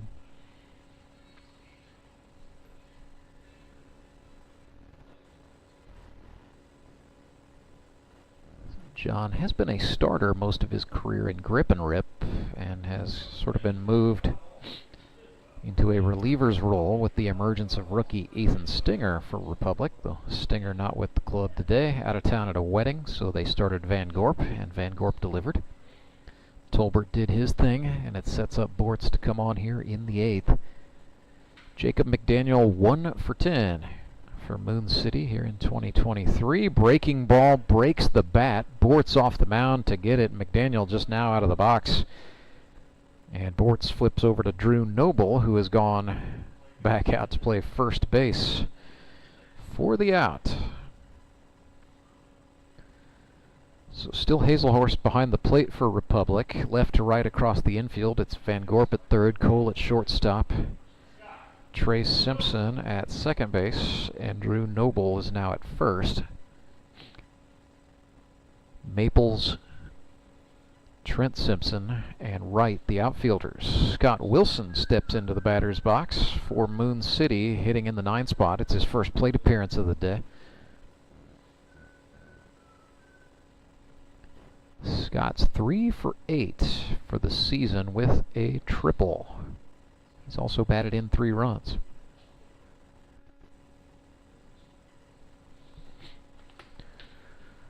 .1-0 pitch from John Bortz, swung on, fouled back.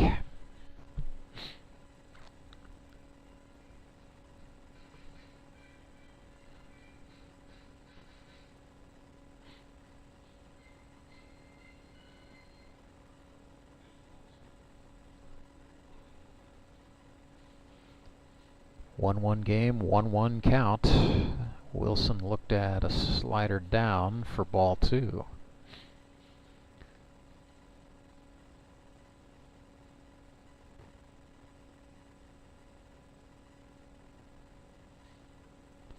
To 1 pitch.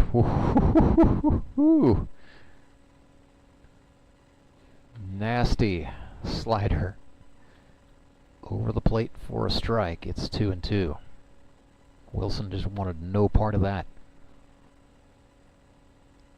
Deuces, Bortz kicks, fires. Oh, Wilson just got a piece of that fastball. Spoiled it and extends the at-bat.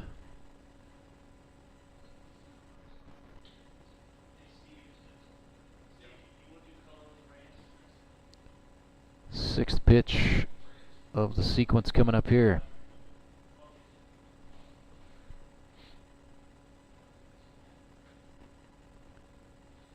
Another 2-2 offering.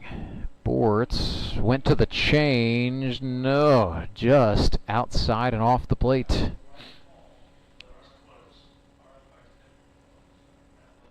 Three and two. Another breaking ball. This is up the middle softly. Caleb Cole charging in. Slung it for the out, and Noble able to hang on.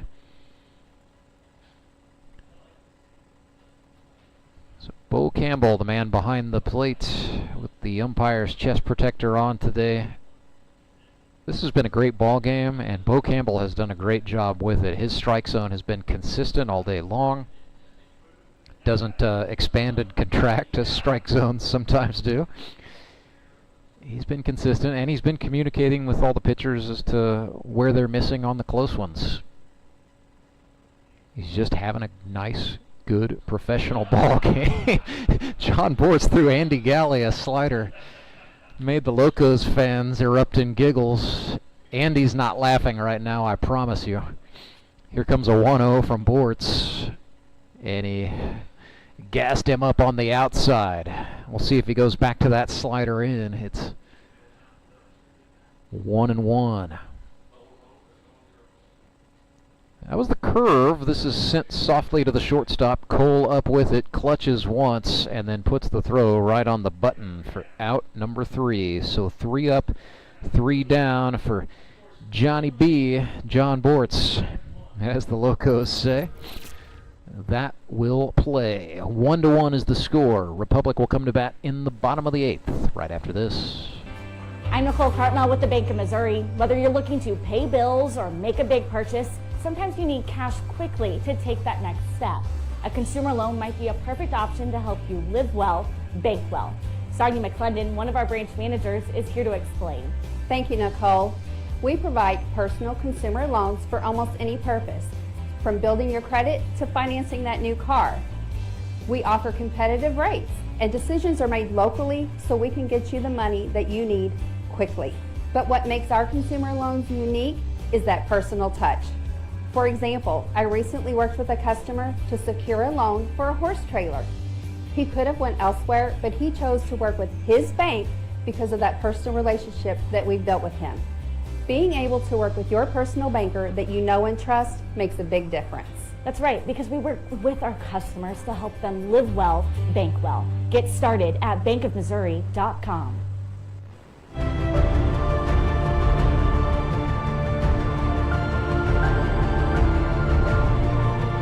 Hall of Famer Andy Galley goes to the mound for the Moon City Mavericks. It's a Henry's Towing pitching change for the Space Cowboys. I'm joined here in the press box by another Hall of Famer, Missouri High School Baseball Coaches Association Hall of Famer Steve Lail, the Grip and Rip League's Director of Operations. And Steve, I mean, what can we say that hasn't been said? This game has been tremendous today. I think it's been one of the better games of the year. A lot of defense. You know, Brooks Robinson just passed away this week, so a lot of Hall of Fame defensive plays out there, both sides. I enjoy some good defense. You don't Pitching have to and defense, hard way to go, isn't it? Don't have to have homers to make me happy. This is good stuff. So Andy Galley facing Todd Tolbert, and then the Locos will have Jacob Wright and Chandler Maples scheduled to come to scratch in the bottom of the 8th. All tied 1-1. Galley working from the bullpen, a little bit of a different role for him. 18 innings for Andy this season, 8 earned runs on 20 hits. He struck out 12 and walked 4. It's a 4.20 ERA. Fouled that off. So Todd Tolbert, no stranger to facing Andy Galley. Both of these guys have been in the league since it was founded in 2016. Well, the starters in the group, weren't they? The thing about the Todd father is when he gets a hold of one, it tends to go. He's got a powerful set of hands as he fouled that one off to stay in the hunt. Todd's got 3 hits in 2023 in the first 6 games, and 2 of those hits are doubles. Got to know Todd when I was coaching at Fairgrove many years ago. Yeah, he's told me some stories of what a young Steve Lail was like as a coach, as Andy Galley strikes him out. Off to a good start. The Todd Get the lead off batter. Down on strikes. Moon City got 5 shutout innings from King Owens. They used Scott Wilson for 1 inning. He gave up a run. Nick Hooper with 3 straight strikeouts, kept it 1-1, and now Galley comes on in the 8th. I'd expect he's going to be perhaps called upon to pitch some serious innings here if it comes to that. Jacob Wright looked at strike 1. Little up. And he doesn't waste any time. No, he does not, especially if he's feeling good. Breaking ball, and Wright chased in a big way there. It's 1-2. Andy doesn't deal with the heat very well, so we'll keep our eye on that as we hit 85 degrees. I know it feels a lot hotter down there. Ooh, Wright just stays in. Staying alive swing, wasn't it? But he did. Sometimes that's what you got to do. See another pitch. Probably sitting back, hoping Andy throws him another changeup. Another 1-2 pitch. Well, that was the change, and Jacob Wright had nothing for it. Back-to-back strikeouts for the Hall of Famer Andy Galley. Going to bring up the number 10 spot in the order, and it will be, this is John Bortz hitting in the stead of Chandler Maples. So John Bortz, yes, predominantly a pitcher in this league, but he's 2 for 7 in 2023 with an RBI. I know coming up, and even in the amateur ranks in Wisconsin, Bortz was both a pitcher and a middle infielder, so not a PO by any stretch, and has hit well in limited opportunities this season. I think half the leagues probably was a pitcher and a middle infielder at some point in their life. Well, I think. Sit on it. That's the old rule. Hot Stay shot. down. Michael Barnes, yes, stayed on it. Says, "Don't worry about it, Andy. I got this one." The unassisted put out, and yeah, did exactly what you wanted him to do, right, Coach? Nice job. Stayed in it and knocked it down. We will step aside for the last time before we bring you the commercial-free 9th inning. It's right after this. Center. Redline uses the latest in technology, equipment, and techniques to help kids ages 8 to 18 prepare for competition in all sports, with our #1 goal to make them a better athlete first. Redline Athletics now offers team training. Bring your full squad in for workouts with our professional staff and boost their speed, strength, agility, and skills. Train like a pro at Redline Athletics, located in Southeast Springfield, just off James River Freeway in South Glenstone. You know the meaning of dedication. The early mornings and the late nights spent pursuing your dream. The commitment and passion to turn those dreams into reality.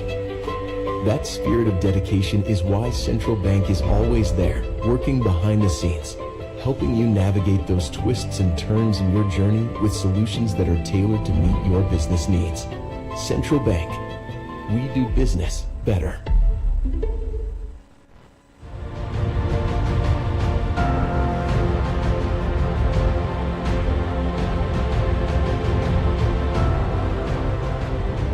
To 1, we are all knotted up, headed into the commercial-free 9th inning, sponsored by Central Bank of the Ozarks, member FDIC. At Central Bank, they do business better. Rance Berger alongside Steve Lale, bringing you this one as long as it goes, I guess. GRBL North Division title effectively hanging in the balance. Both of these clubs trying to do their best to earn a first-round bye in the Howard Bell Trophy playoffs. As it stands, if Moon City can win this game, they would do just that. They came into the day with a 4-run advantage in the runs allowed category over the Springfield Metropolitans. That has since been reduced down to 3 runs, but right now the Mavericks have allowed 42 runs this season. Metropolitans have allowed 45. So if you're a Mets fan, what you're hoping for here is that John Bortz works a nice crisp 1-2-3 inning, and then the Locos just go off and walk it off with a grand slam or something equally ridiculous in the bottom of the 9th. Who we got up here? It's going to be Nicholas Hooper, Harrison Broadstreet, and Brady Welsh for City, the 1-2-3 hitters. So we're at the top of the sheet. This is just exactly the way Daniel England would have drawn it up, I'm sure. Old Abner, according to Mike Shannon, right? And Locos will also have the top of the order due up in the 9th. So this is just one of those games. Everything is coming together I am sports entertained, to put it mildly. 1-1. Here we go in the ninth. John Bortz fires a slider that Nick Hooper sent back off the screen foul. Just caught that outer edge of the net. Stayed out of the seats. So 0-1 for Hoop. Outside. Got a lot of break on that ball, doesn't it? Yeah, I was trying to figure out what... I don't know if that was a curve, a knuckle curve. Might be the new sweeper everybody's talking about. Tough to figure out. A lot of movement. The sweeper. That was a slider, or perhaps a sweeper. A slurve? I'm going to have to talk pitching with Bortzy, I think. Everything he throws does something. Here comes the 2-1. That's a good one on the outside. Say, he's got a wicked two-seamer. That was it right there. Looks like the one that used to come in a box with a wiffle ball, doesn't it? With dating myself now, you know, the... oh, yeah. 2-2 pitch. Oh, big block from Haselhorst. Tough pitch to lay off, but he did. Yeah, Hooper did it. So we are full up. 3 balls and 2 strikes to the Willard native. Chopper, it's over Bortz's head. Caleb Cole charges in. He snagged it. He will not get the throw over in time. Noble didn't hang on anyway, but Hooper had it beat. An infield single for Nicholas Hooper. Got down the line well. He is quick. So he is on, and that would be the go-ahead. And this is the guy you want, Harrison Broadstreet. Earlier in this ball game, a single in the 3rd inning gave him 16 base hits on the season, so he has tied the league record. Here's a good time to set it, Harrison Broadstreet. Tie ball game in the 9th. Let's see what the stand-up comic has got. Popped up the short as last time, as I recall. Yep. Bortz from the belt. Fires the fastball. Whew. That's just almost unhittable at the knees in. Hooper got him another step over there at first base. Well, there you go. He's trying to time John Bortz, and you know Bortz knows he's outside half again. Oh goodness! Street didn't like it, but that was over the plate. May want to shoot this through the right side if it throws another one over there. Seemed to be giving him the other way. 0-2. Bortz fires. Whoa! Overthrew it. Nice job by Haselhorst to reach out and stab it from the air. Away, away, away, away. Bortz. Big deep breath, leans in, gets the sign and sets. From the belt. 1-2 pitch. Well, Broadstreet was thinking about that opposite juice. Got a plan. Reached out and got to it a little late, but he does keep the plate appearance going. We'll do another 1-2.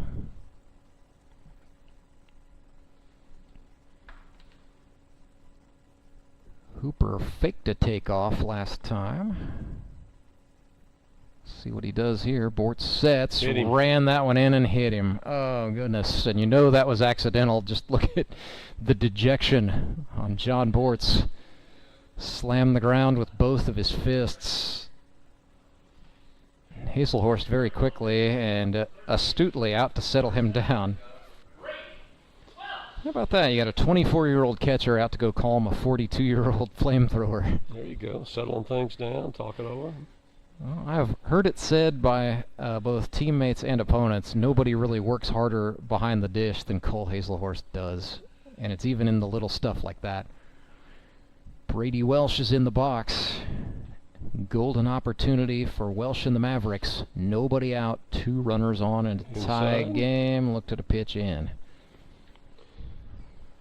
Couldn't quite bring that back, almost.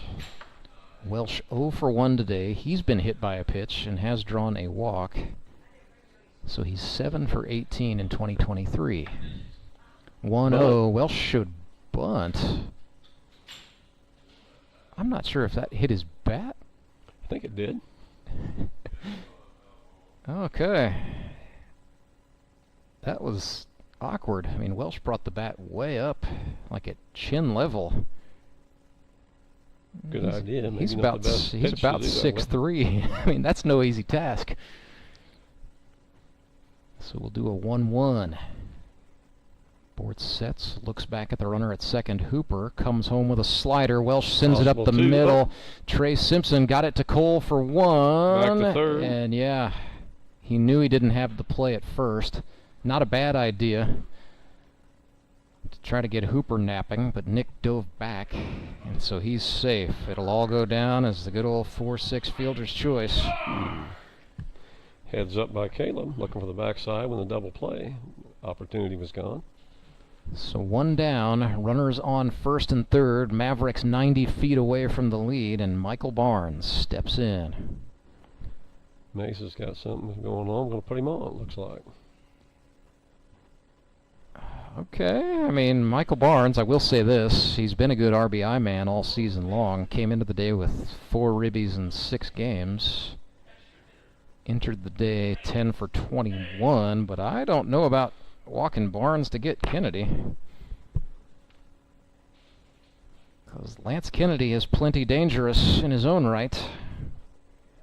He's 0 for 2 today with a walk, but the Virginian came into the day 5 for 18, and get this, Steve, all 5 of the hits were doubles, so... I was going to say, it seemed like I remember him finding the gap a few times. Yeah, Lance Kennedy doesn't mess around with singles. It's extra bases or nothing for him. 3 runs batted in coming into today's game. Locos play with the infield in, 1 out, bases are loaded. Chopper foul. Jumped the first pitch a little early. Looks like an attempt to turn 2. The way they're setting it up. That's going to be the move. They're either going to try to go for home or hope for a tailor-made double play ball. Nothing in 1. Oh, yeah. And that was heat. This looked like a 4-seam fastball to the right-hander. I would think the stretch might be more in order here, but he's comfortable, I guess. Nothing in 2. Breaking ball. Kennedy pops this one. It's tailing toward the seats. It will just get into the second row beyond the reach. Coming back in. That was close. Well, it's interesting you mentioned the mechanics. And John Bortz spent almost all of the 2022 season throwing from the stretch. He effectively went away from the full wind around the second week of the season and just threw everything from the stretch, and it worked for him. He's brought the full wind back and is using it here with the bases juiced. We'll do another 0-2 to Kennedy.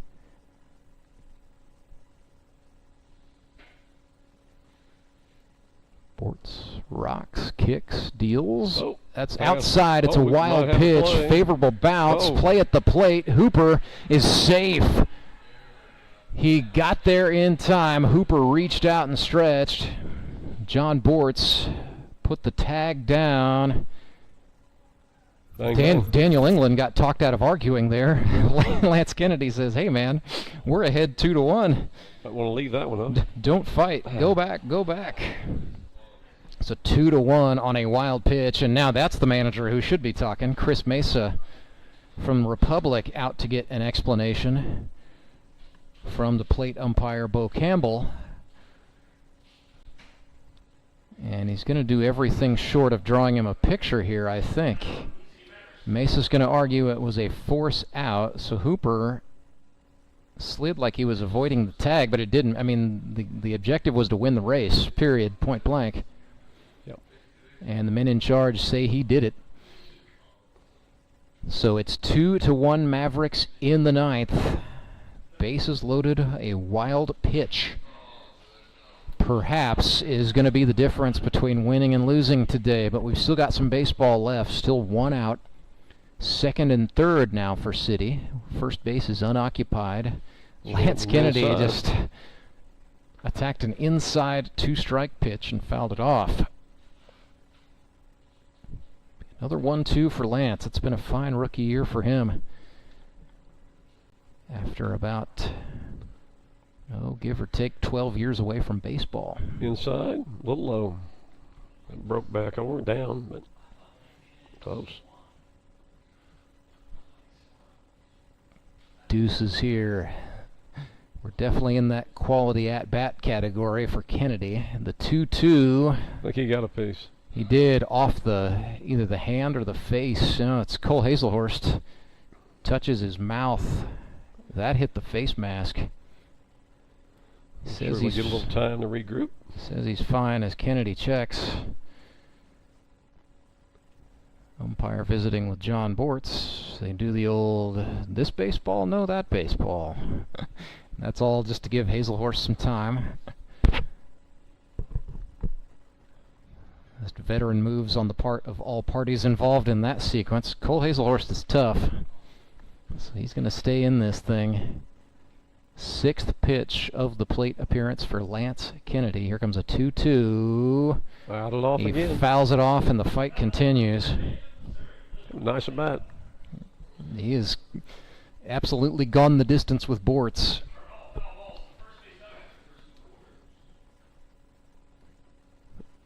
But Johnny B would like to get him here, right. And he does. Won the battle. Bortz punches out.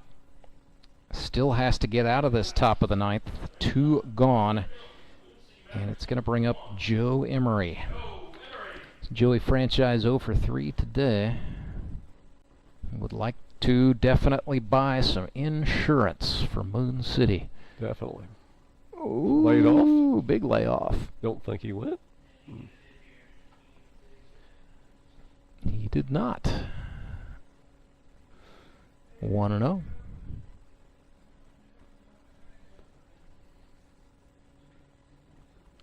Next pitch from Bortz. That looked like the same pitch with a better result. Fastball over the gut for a strike. May come back with that. No, that was an off-speed pitch. Fouled like off. a curveball that Emery fouled.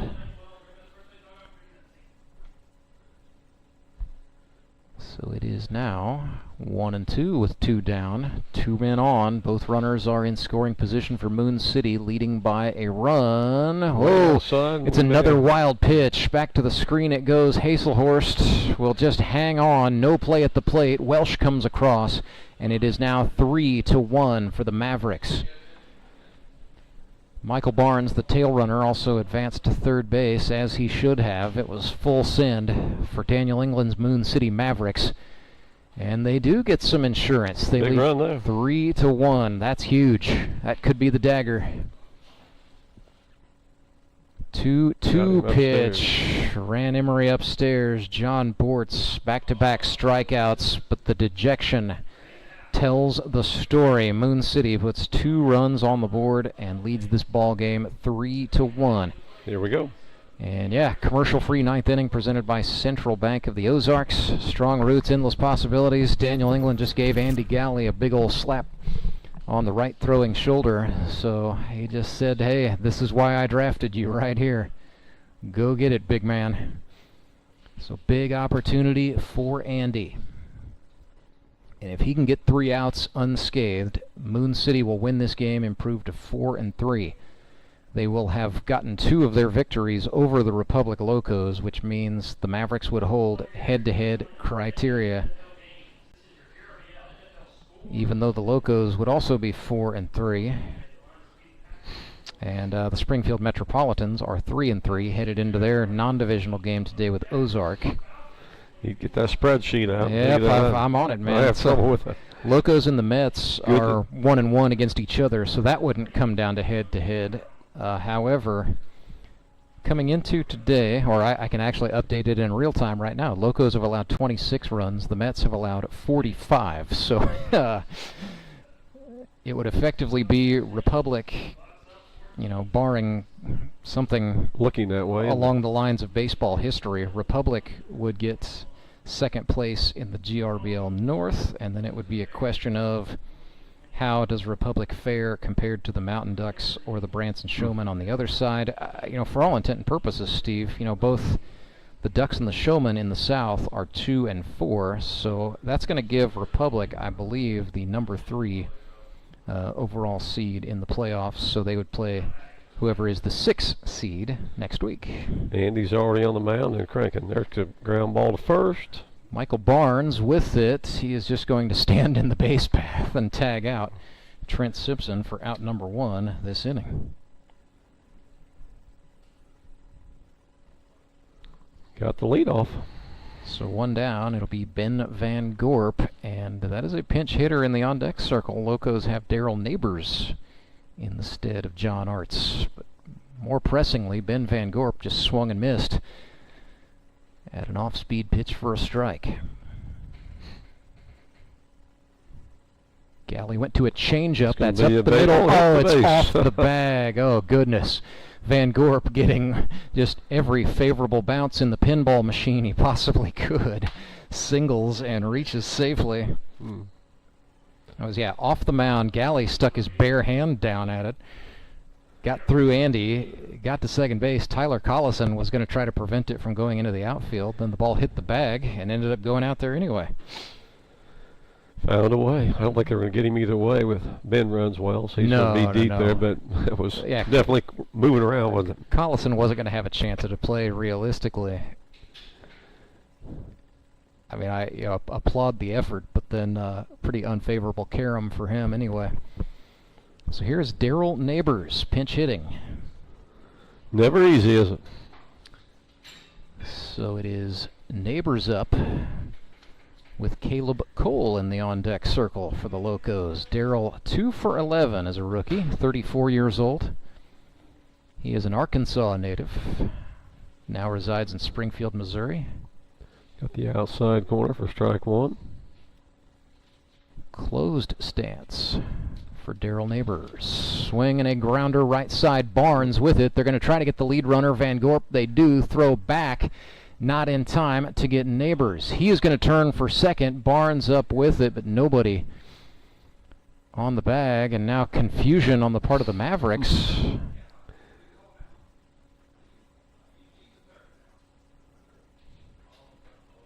And they are arguing ground rule. What's going on here? Let's see. Are they saying Neighbors ran when he shouldn't have, and that's out number 3? Are you serious? Well, interference is the call. Oh my goodness. Runner's interference, and it is over. Ball game. Oh my goodness. That's how it ends for the Republic Locos. Goodness gracious, that does it. So 3-1, Moon City victorious. And out of all that mess, I got to figure out how to pick a player of the game. Are you serious right now? Oh, it's got to be this guy. Who you got? I'm going to give it to, we're going to, starting pitcher, maybe? Yeah, we're going to go starting. Yeah, when you throw 5 shutout innings, it's got to be that guy. We're going to give it to King Owens. His Royal Highness King Owens, your Elite Promotions Elite Performer of the game, pitched 5 scoreless innings to set the Locos up. He will get a no decision, and it will be Andy Galley, the winning pitcher for Moon City in this one, as he tosses a couple of shutout innings, struck out 2 batters. So Andy Galley gets the win. King Owens throws 5 scoreless innings.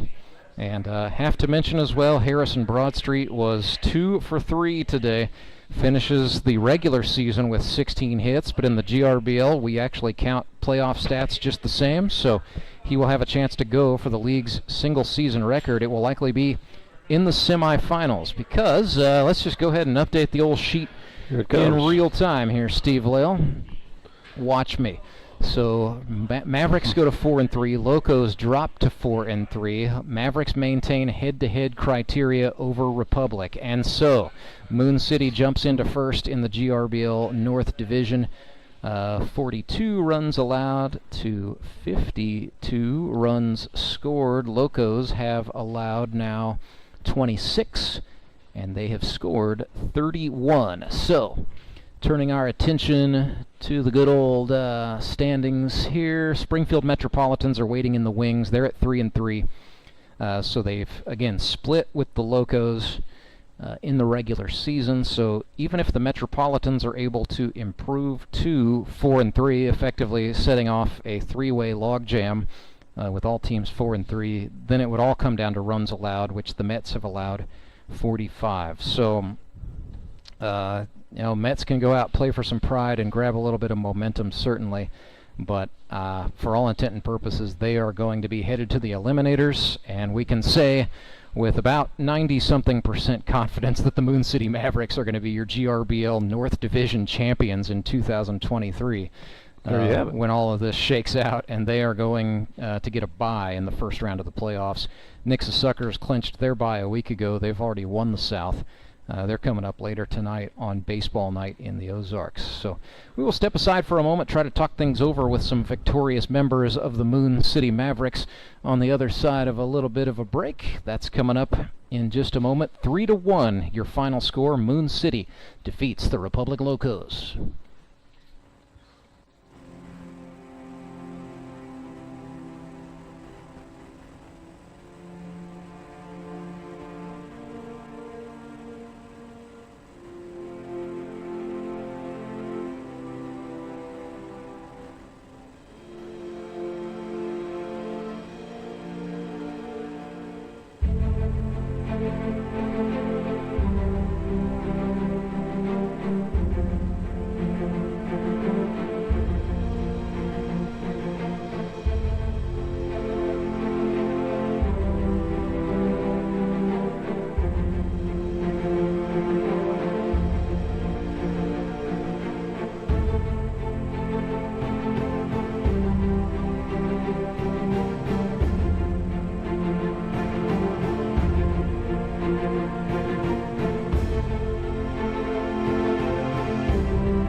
Roethlisberger back with you live at U.S. Baseball Park, where the Moon City Mavericks are winners. 3-1, they defeat the Republic Locos, and for all intent and purposes have secured themselves first place in the Grip and Rip Baseball League's North Division, 4 wins against 3 defeats.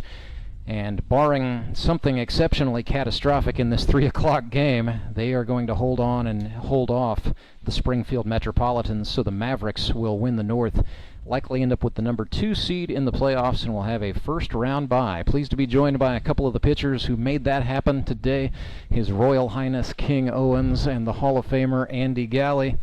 Let's start with the starter. King, coming into today, I talked to you out in the parking lot, and you said, Rance, I think my back's giving me problems. It didn't look like it was giving you problems out there, man. 5 scoreless innings. Oh, it was bad. Are you kidding me? Yeah. What was bad about 5 scoreless innings? Well,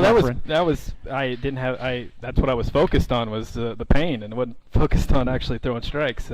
But between each pitch it was hard to breathe. I think Joe Emery told me I possibly have a rib popped out, but I don't know. I'll take it. So. You scattered 2 hits. You struck out 4. You walked 1. Brady Welsh came in and helped you out a few times. But other than that, you worked efficiently and you got it done. We had great defense today, so that helped out big time. Let's talk about just the overall intensity level in this ball game as it went on. A lot of defense by both teams, a lot of good back and forth. And what was it like to be part of that atmosphere down there?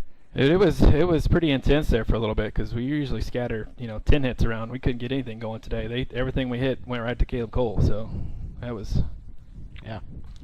Let's bring in Andy Galley. Andy, you come on in the 8th. Well, no, you didn't come on. You played left field. Let's talk about that. Left fielder Andy Galley. There you go. First and foremost, there may be something to that. Let's throw the stat out there. Moon City 1-0 in games in which you start in left field. Go. Yeah, it might be might need to jump on that bandwagon, but I'm missing a couple guys. Jamar wasn't here today, and we had a couple. Like King was starting pitching, so I was going to come back and close again, and Dan last week and said, can you play outfield? I said, I played in high school. I can run them down just as anybody else out here. So probably helps to have Joe Emery next to you, it's got to give you confidence. Like King said, we had a great defense today, great pitching. We got the hits we needed to score, and just small fundamental baseball. Those things out here will win baseball games, and that's how we started the season. Now we're ending it like that, and we're back on track. I know you've been through it before, Andy, and this Mavericks team has had started off pretty hot, had a little valley there in the middle, but you guys have turned it around. What's been the difference maker for you guys? I think just we're a good hitting team. I think we have exceptional pitchers. We have depth in the pitching charts on our team. I think it comes down to just fundamental baseball and defense. If we can get the outs, not make errors, we win ball games, because our team's going to hit. If you look at the history of this season of hitting, we've had multiple 10-hit games. We got Harrison Broadstreet, who just tied the single season hitting record. Kudos to him. And I think it just comes down to defense. Our pitchers are going to throw strikes, are going to get guys out. We're going to get hit, but again, it's defense behind us makes the plays. We're going to win ball games. Probably going to have the bye, so that means you will not be in action again until October the 15th. That's a little bit different, and you guys being, we're all the same age, so I can say this without getting beaten up. You guys kind of being the older veterans with the club, aside from Daniel England, of course. It's going to be a little leadership, and there are going to have to be some things that are necessary to keep everyone focused and on the right track headed into the semis. Where do you come in on that one, King? Well, I think we're still going to try to get together, and because we can't, having a short league like this, kind of taking a week off makes people rusty, so I think we still need to get together and just get those make sure they're ironed out and ready to go for the next week after that. It's been a long, short season, as I always say, and Andy, I know you won it all a season ago with the Mets. This year's been a little bit different. We've seen you go from starter to middle reliever, and now you're a closer. Yep. Seem to be handling all the adjustments well. Like I said, our pitching is deep on this team. We've got 6 guys that can throw, and mixing it up's good. The other team doesn't know what we're going to throw at them, and guys come in and they throw strikes. We get guys out, so It's been going fine. I don't care where I'm at in the deal. You know, Yeah. I've never cared about that. But when it's my turn, I'm going to go out there and I'm going to shove. So. And shove you did today. Got a couple of Ks there in the 8th and survived all that weirdness in the 9th. So, Yeah. King, what would that mean to you just to have an opportunity in the semis? And you know, don't want to look too far ahead here, but you know, there's a big bell and a bottle of champagne that waits at the end. What would it mean to you to have the shot to compete for that? Well, I have been in this league since the beginning, and I've made it to the championship once. And that one time, I think I was at the plate and struck out the end of the game. So that was a rough one. So just to get back there is the goal. Actually, to win it all is the goal. There is no. So, I mean, it's whatever we got to do. So. All right, guys. Well, next time I talk to you, I hope it'll be not 85 degrees out there, but that's all it was. You never, yeah. What did it feel like down there? 110. Yeah. 110. Yeah, it was hot. Yeah, no, I took a little walk. Well, I will say this, full disclosure, it was only 82 when I walked on the field in the pregame, but it was stale. This turf holds the humidity, and there was not much wind today. So we'll let you guys get rested up, get hydrated, and do a little scoreboard watching this afternoon. But congratulations on a good regular season. We'll see you next time, and you know, more work to do. Yep, absolutely. Thank you. Andy Galley, King Owens, winners today for the Moon City Mavericks. They defeat the Republic Locos 3-1, and the Mavericks very likely headed to the GRBL semifinals in the playoffs. Oh, hooked a cleat on a cord there, but everyone's okay, folks. Don't worry, Mavericks fans. Andy's going to be just fine and ready to shove next time. So that's going to do it for us here at US Baseball Park. For our crew, Steve Lale, my partner, for our executive producer, Tony Lewis, and for our director, Derek Saiko, my name's Rance Berger, wishing you good afternoon from Ozark, Missouri. Stick around on the channel. Coming up at 3, it'll be the Springfield Metropolitans and the Ozark Mountain Ducks. Then tonight at 6, baseball night in the Ozarks, Nixa Suckers and the Branson Showmen. Join us for that, but until then, we'll be seeing you next time. Good afternoon.